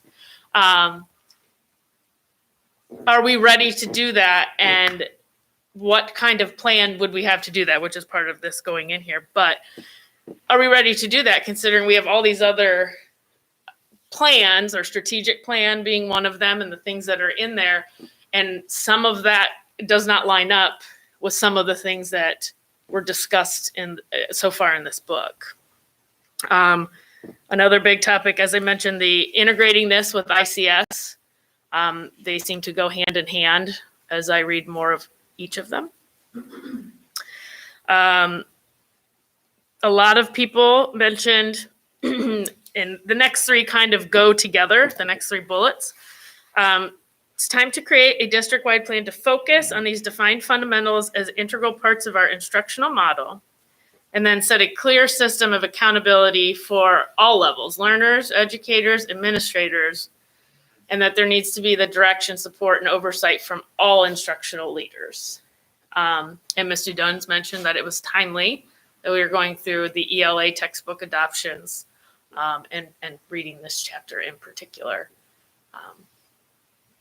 with that. Yeah, so I thought that we had a really good conversation over Zoom, of course. And I had read some things since I read this chapter. I think a lot of us tend to read, and then it's days later we have to talk about it or write about it or whatever it is. So I kept kind of getting preoccupied with other things. This question of skills versus practice, for instance, learning about how to read instead of just reading, learning about, the intricacies of, parts of speech versus just, writing. These kinds of things I found really important. As most of you, I think, know, my background is in teaching in higher education. And, the nice thing about teaching in a college classroom is that it's almost like an experiment every semester, at least at Kent State, which is where most of my experience was. we had the ability to change the course however we saw fit from semester to semester, hell, from week to week, if we needed to. And so if something wasn't going right, I just didn't do it the next semester, and then I would find over time that things were starting to work really well. And suddenly I had this syllabus that I could carry into the next semester almost without having to make changes, but making the changes that were necessary to do. Well, our teachers are sort of hamstrung. And that's like the term that kind of kept coming back to me, was that they don't necessarily have the ability, for a variety of reasons, right, to be able to make those changes that are proposed in this book that I think, could really be revolutionary for, any district, much less ours. So that kind of kept coming back up to me throughout our discussion. And this question about like things being too fast, one of the things I wanted to say in that discussion that kind of got away from me, which will seem somewhat unrelated, but I think tells us something just about our culture, is there was a question that came up when I was in graduate school where I was in a film course, and the teacher said they were discussing this concept of like cultural schizophrenia. And the idea was that if you looked at a movie that was made in like the 1930s, the number of cuts that you would see in a 2-minute period of that movie would be very small, right? But if you looked at a movie made today for a 2-minute period, the number of cuts would be astronomical compared to that earlier film that was made, now almost 100 years ago, right? And that tells us something about how our brains operate. And when you're talking about a little kid who's developing, right, that significantly changes their ability to learn in certain ways, right? So how they learn has changed so significantly. And so I really think that we have a lot to learn from this book. Somebody said in the conversation, there are teachers who were working a long time ago who would be looking at us and saying like, well, duh. So I think there's probably a lot of truth to that. So I thought it was a good conversation. I'm looking forward to reading the next sections of this book. So thank you. Thank you, Thank Mrs. Stoikoi, Dr. Hall, for leading the Sure. discussion for this month. All the groups once. Everyone's had a turn, so we'll start our repeat next month. Item E, Treasurer CFO's business consent agenda. I'd like to recommend that the Board of Education approve all items listed in the treasurer's consent agenda. So moved. Moved and seconded. Any discussion? There is not much to 2 minutes, and there are a handful of donations.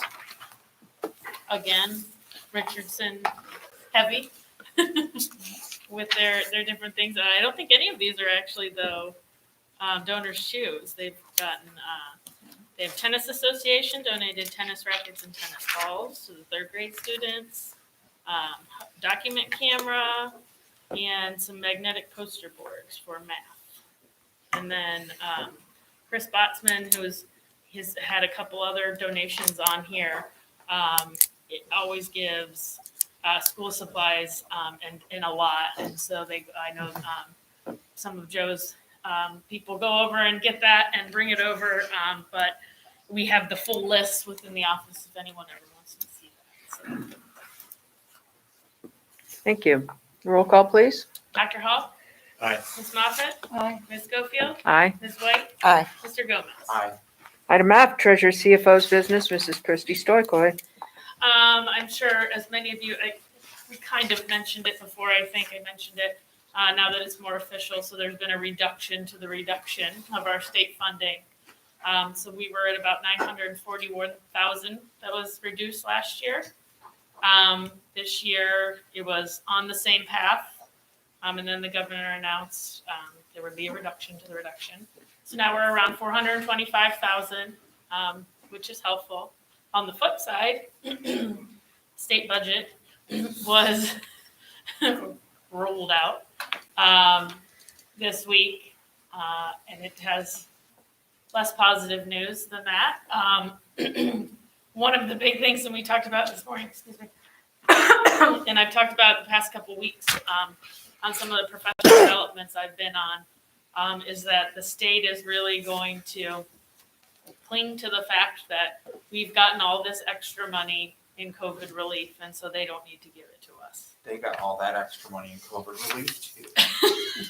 So they are, this is the biggest one any school districts have ever gotten. You're probably going to get another one, and it's been helpful, but again, it's also restricted. And as you've seen from the state funding history that I sent you earlier this week, we have not really made any gains here in a long time. That's for certain. So looking forward to some more details. I know they're working at ODE to try to get that. So when it's time, they can roll out those simulations for districts. The good news is that he's still committed to the student wellness and success. So that will be something that will be part of the biennium budget, which is good. It will continue the work that we've already been doing. So more to come. Any additional comments on your spreadsheets that you've distributed? I can. You want me to save them if I for next meeting and How does the more board depth feel? as a presentation? Would you like the presentation at our next meeting on Might be these? easier to. Yes. Thank you. Yeah. This is time. Patty, Ms. White said that she's just really excited to have 5 pages of numbers. Oh. I was thinking of her when I was. Could have made it a little bigger. I tried. I know, it's fine. Thank you. Item G, Superintendent CEO's Business Consent Agenda. Thank you, President Schofield. It is recommended the Board of Education approve all items listed in the superintendent's business consent agenda. So moved. Second. It's been moved and seconded. Any discussion? Roll call, please. Ms. Moffitt? Aye. Ms. Schofield? Aye. Ms. White? Aye. Mr. Gomez? Aye. Dr. Hall? Item H, Superintendent CEO's Business, Dr. Nichols. Let me catch up with you.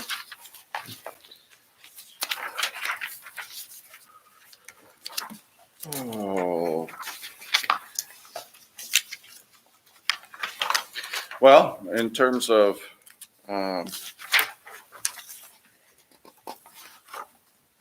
the program of studies, you have it for first read. So I don't know, are there any initial comments associated with the program of studies? And if there aren't any tonight and you want to send us some as you look over it prior to our next board meeting where it will be adopted, please do so. We've had engaged in some good discussion over the last few days with regard to the program of studies. You've seen some of that discussion come to fruition as well. I'd like to thank Mrs. Dudowns and Ms. Bogdan for being so responsive to the questions we had on the program of studies. It helped a lot to get our questions answered before tonight. And so thank you both. I did have one thing. I don't know if it's the right place, but we have a portrait of a graduate.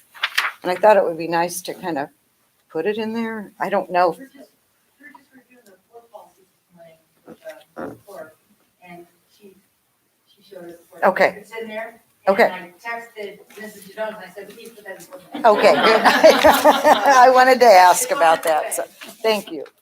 And I did remind our folks this morning as we were going through policies that it's a portrait of a black tiger. Oh. And that we'll be working with John, as we're redoing some of the weather-beaten vision statement banners that we have, to create banners that are using our shield and our portrait of a black tiger. I just want to say thanks for the presentation on the program of studies. I didn't go to Cuyahoga Falls, so it's useful for me to see that kind of stuff, especially now when it's been so long since I went to high school. And the videos are just fantastic. So thank you for that. I wanted to add one thing, since we're talking about portrait of a graduate. I think it's an important distinction that it's not just an aspiration in this district. We made it the policy of our district that is what we're striving to do. And I think that level of commitment is important to acknowledge as well.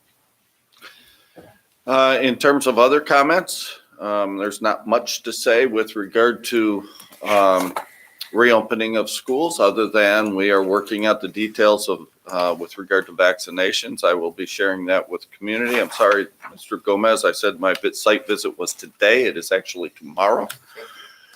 That's at 10:30. So representatives from Discount Drug Mart will be here with myself, Mr. Bugatti, Ms. McClure. We'll take a look at where we are, and then I plan to send a Blackboard email to our community, highlighting, because it'll go to staff, it'll go to parents, it'll go to whatever, just highlighting the process, if you will.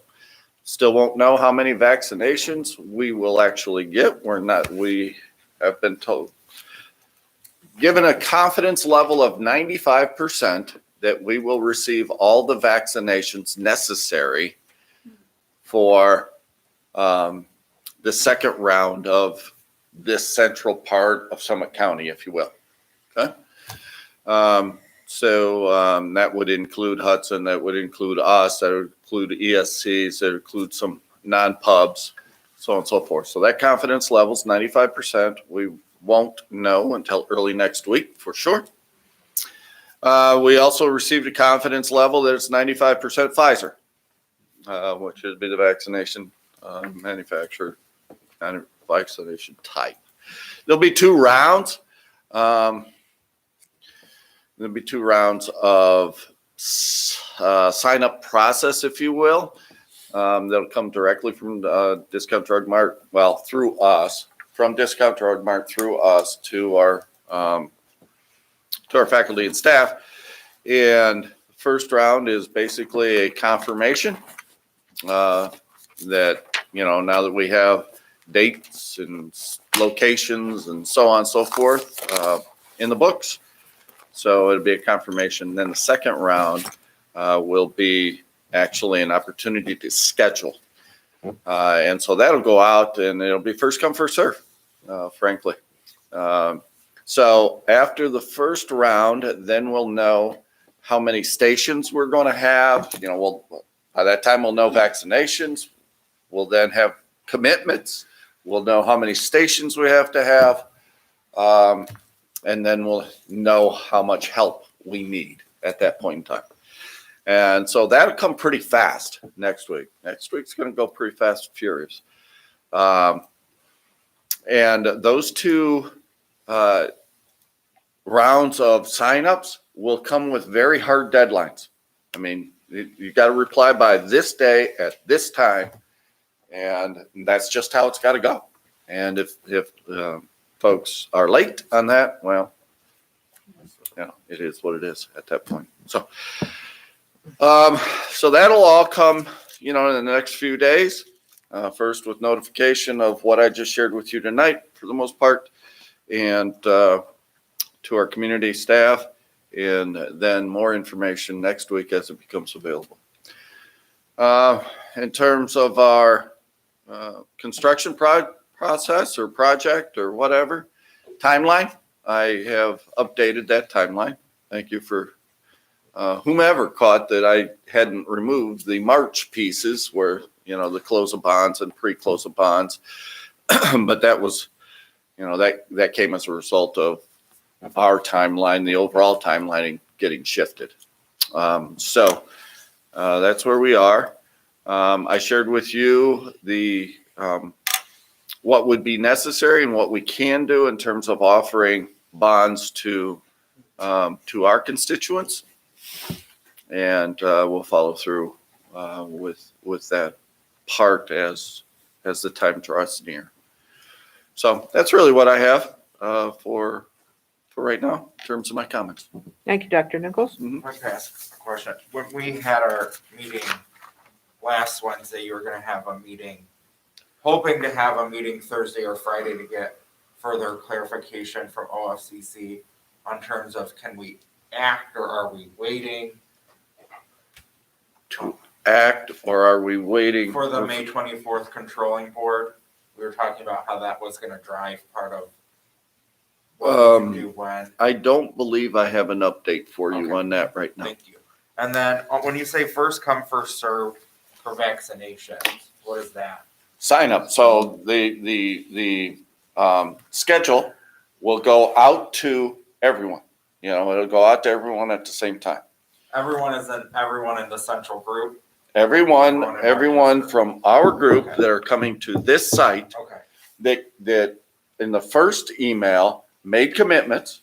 Okay, so those emails will be gathered. Then they'll send out a schedule to those folks who made that commitment. And the first person who clicks on there will have all of these times and opportunities.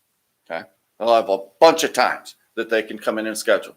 But as that person clicks, and the next person clicks, and the next person clicks, So it's those first come, first serve for the time. for the appointments. Thank you. I Yep, appreciate that yep. clarification. It's just like a doctor's office, right? You know, and the purpose for that is not to have people in a congregate type of setting. You know, I have an appointment at 8 a.m. and there might be 4 or 5 or 6 different appointments at 8 a.m. based on the number of stations.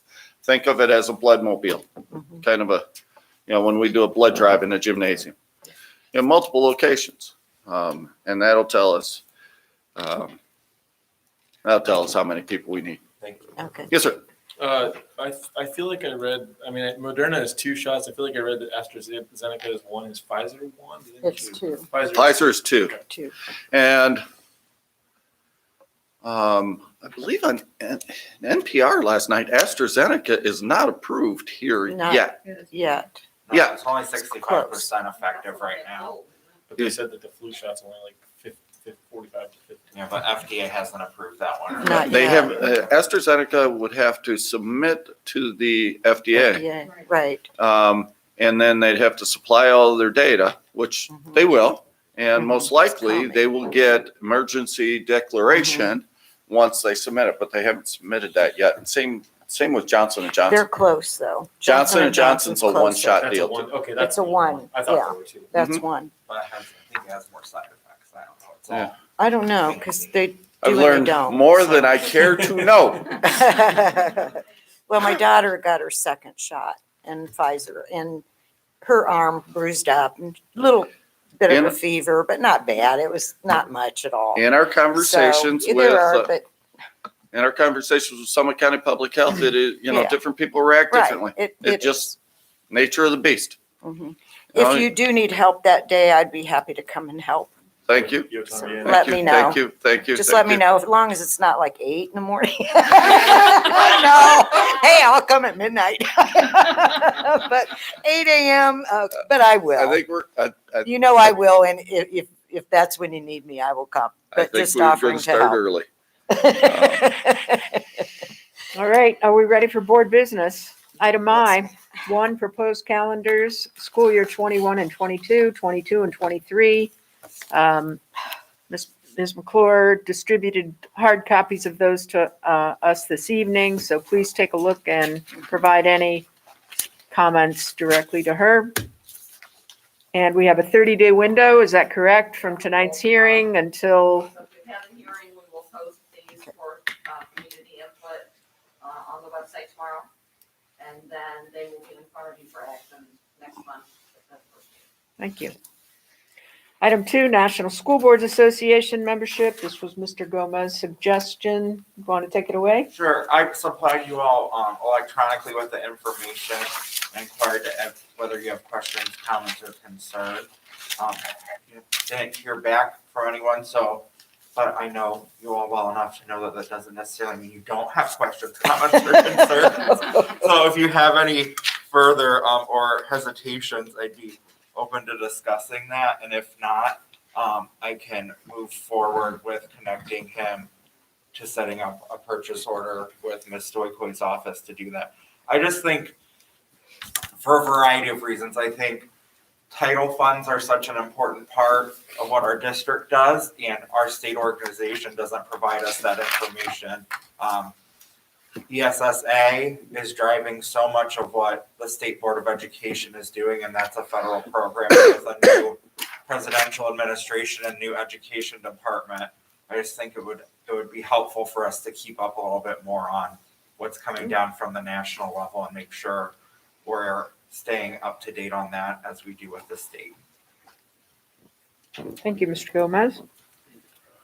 Any comments this evening you'd like to share on national school boards, or should we proceed with having this item on the agenda? Okay. Item 3, future agenda items. Anything come to mind? If we could, I know you have a list of presentations that are coming up. If like in the past, you could share that with us so we can make sure that our thoughts are there, and if not, to share with you topics. That way we're not asking you for the same thing that somebody already asked you for. And can be more efficient with that. I'd appreciate it. Thank you. All right, we're ready for committee reports. Alliance for School and Community Growth, Ms. Moffett. We are meeting next Tuesday morning. Thank you. Athletics and Activity Council, Dr. Hall. Yeah, we met in November. I still don't have a date for our next meeting. Should be this month. Quarterly, correct? Bet I could find out before the meeting's over. Great. Board Policy, Ms. White, Mr. Gomez. I know that administration is continuing to review that, and then they're going to bring us some proposed changes. But I also asked the board members in the emailed version of Dr. Nichols' notes that we received, there's a link to some policies that board members have asked for review, and you can see some of the notes and thoughts that are being shared from administration. So I'd encourage you to look at those and to see if there's anything you'd like to add to make sure when we come to the table and start formulating those that we can have your thoughts as part of it. Thank you. Business Advisory Council, Ms. Moffett and Ms. White. We're meeting the 20. Second at 8 a.m. and it's a Zoom. I'll create a Zoom. Financial Advisory Committee, Dr. Hall. We have a meeting on February 18th. All righty. Foundation and Alumni Association, Mr. Gomez. We will meet next Tuesday, but Ms. Stoikoi is going to be giving us a presentation at our March meeting. We're going to adopt our budget in February, so that's going to be our big thing. But then Ms. Stoikoi is going to come in and do education on the finances of the foundation and the district and how they're somewhat related, as well as to give a little bit of just general overview on school finance so that our foundation members can know about that. And What time is that? 6 p.m. Okay. on the second Tuesday. And then our teacher grant applications are live, and we would encourage our teachers to submit those applications in. You know, they go to Dr. Seifert, and she would love to see a huge stack, I know. So please encourage people to apply for those. Thank you, Mr. Gomez. And Legislative Liaison, you again. Just a little bit deep dive on budget and school funding. So the governor is very much touting year one of state school funding because that's an 8.1% increase. But as we look at the presentation that Ms. Stoikoi is going to be giving us, you have to say, what is it really increasing 8.1% off of? Off of a budget that was flat for 2 years and then was cut for 2 years.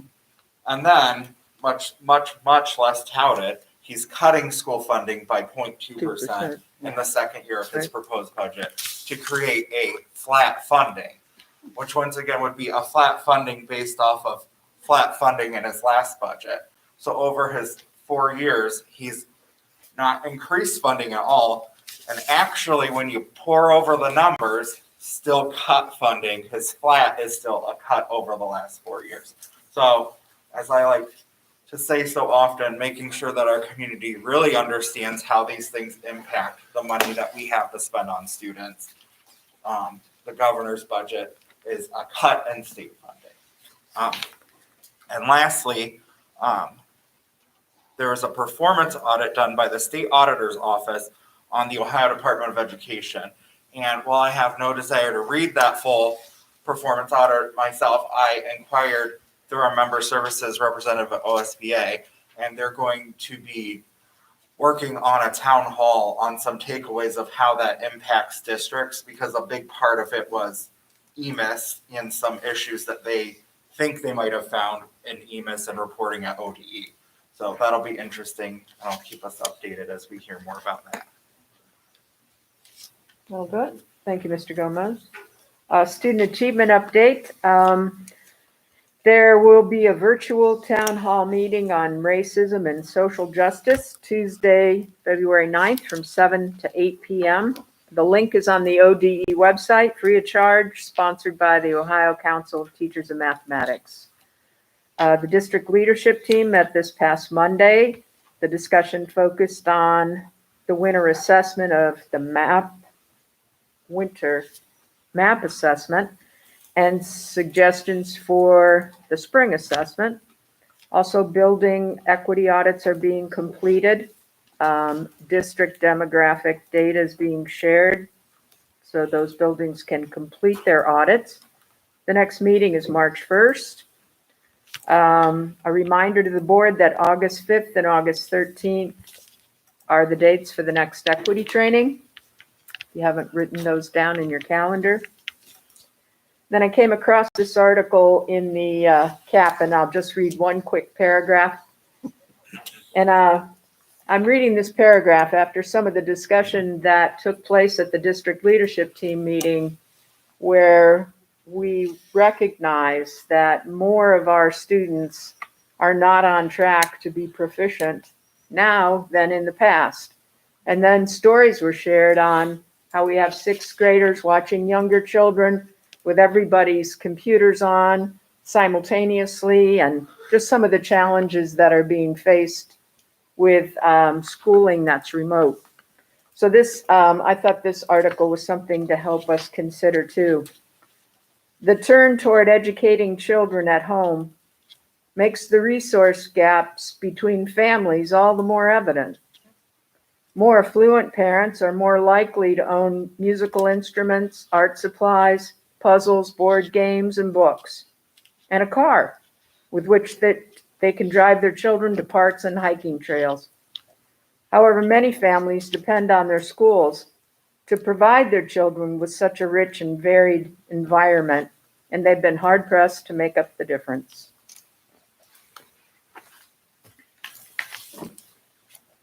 Comments? Mr. Gomez.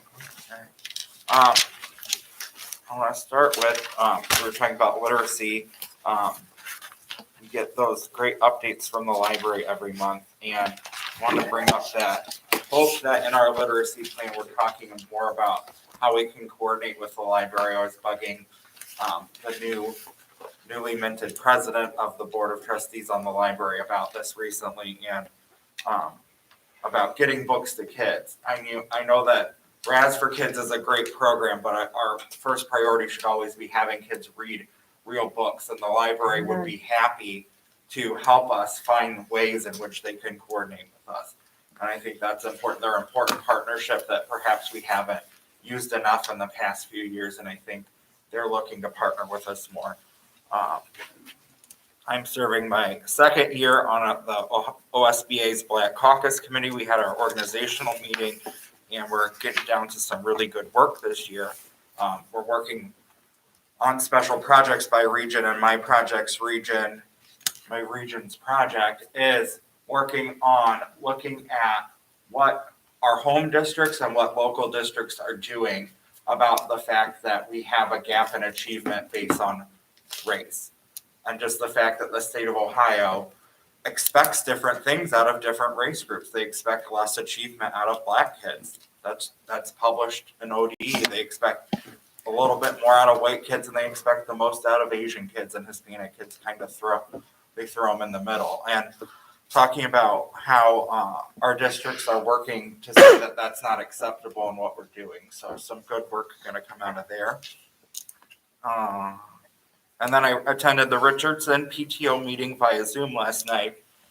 And one of the great things that they did was they were able to get bags of Legos for all their kids in the school that are in for recess when they have inside recess right now, because we can't be sharing the games and things like we could before because of COVID concerns. And it's just been great. As we know, Legos are a lot of different things, creation. There's a little bit of math and science to that as well. So really stimulating them, giving them something to do. And then through that, other community organizations have reached out to Richardson about how can we expand this to the district and make sure that all of our elementary schools have these resources. So I know the Elks are going to be part of that. Kiwanis and Rotary as well are going to support funding some of that. And I think that's going to be incredible for our students. And then they needed people to help bag the Legos. And I'd like you all to know that I volunteered you to help because it's something that we can all do at home. And also I knew that you wouldn't say no. So look for that email from the Richardson PTO as well. Thank you, Mr. Gomez. Dr. Hall? I wanted to mention that the high school has its one act plays coming up soon. And they sent out an invitation to buy tickets online and then you can go watch it. I presume on YouTube or something like that, live, the day you choose. So I'm looking forward to that. In 1995, I was a student at Talawanda High School near Oxford, where my university is, and I was in one act. It was like a blast from the past to see those words come across my screen. So I'm really looking forward to seeing that. I also wanted to just mention the Akron Beacon Journal's recognition of our friends Tim Belby and David Morris. It's excellent to see two of our people out there, especially such wonderful people. And then I also just wanted to say thank you to this group, including the superintendent, for the emails recently. I feel like we've been having a lot of really good discussions, and in particular, this conversation about foreign languages for younger children. When I was in college, also in Southwest Ohio, I somehow got out of high school without taking a foreign language. But when I got into college, I took Latin American Studies class at the same time as I took my first Spanish class. And during that time, I was working in a restaurant where most of my coworkers were transmigrants from Mexico. And I spent, basically that whole year doing nothing but learning to speak Spanish and learning all about especially Mexican culture, but also other areas of Latin America. As a result of that year, I became totally immersed in Latin American culture. I visited Peru, Chile, Argentina, Bolivia, Mexico, and learned Spanish quite well too. And the idea of being able to give that gift to our community through language lessons, particularly at a young age, but to do it in a way that becomes especially useful to them in our community by teaching Nepali, for instance, I think would be a fantastic thing for us to do. So I think that's a fantastic conversation. I just want to thank you guys for that. March 15th, by the way. Oh, for the athletics. Thank you. Thank you, Dr. Hall. Mrs. Moffett? Well, a few things have been checked off my list, so I'll just go to the next one. Many of us attended the exit audit with Carol Petro from the state, and she was very generous in giving kudos to places where kudos need to be deserved. So thank you to Christy and team for an excellent audit that was praised by Carol Petro. Thank you for that. And I'd also like to recognize the passing of Joanne Weiler. She was a guidance counselor in our system for many years. She was the wife of Carl Weiler, who was a principal in many of our elementary schools, and also is the mother of Joan Pinkerton at DeWitt. So Jo was a dynamic person. She was a wonderful counselor. She always had a friendly smile and did so much good work for our school system. So I want to express our sympathy to her family in her passing. That's it. Thank you, Ms. Moffett.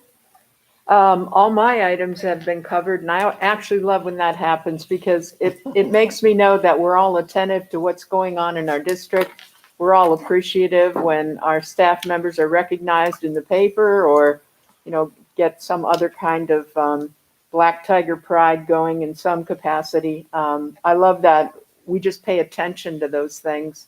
So I'll just put in one more plug to get your one act play tickets coming up for this next weekend after next.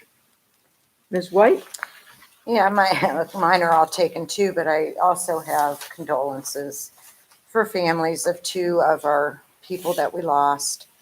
Joanne Kozad. She was a Cuyahoga Falls school in our system for many years, including as an attendant, teacher's aide, and we will miss her. And then Georgina Jean Cook, long time ago now. I don't know how many of us really remember. I think she was still here when came first at the high school, but she was just the sweetest little person. She was a special ed and returned to teaching at Cuyahoga Falls more than 25 years. They both will be missed, and condolences to their family. Thank you, Ms. White. Item J, executive session pursuant to Ohio Revised Code, Section 121.22G1. It is hereby moved that the board adjourn to executive session for the purpose of considering the employment of an employee or official of the school district. I'll second. Moved and seconded. Discussion. Roll call, please. Ms. Schofield, Aye. Ms. White, Aye. Mr. Gomez, Aye. Dr. Hall, Aye. Ms. Moffett. Aye. 7:40.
Is there a motion to adjourn? So moved. I'll second. Moved and seconded. Roll call. Paul, Aye. Moffett, Aye. White, Aye. Gomez, Aye. Schofield. Aye. Adjourned at 9:52 PM. Okay. Thank you, Stephen. You gotta do Thank you, that. Dave.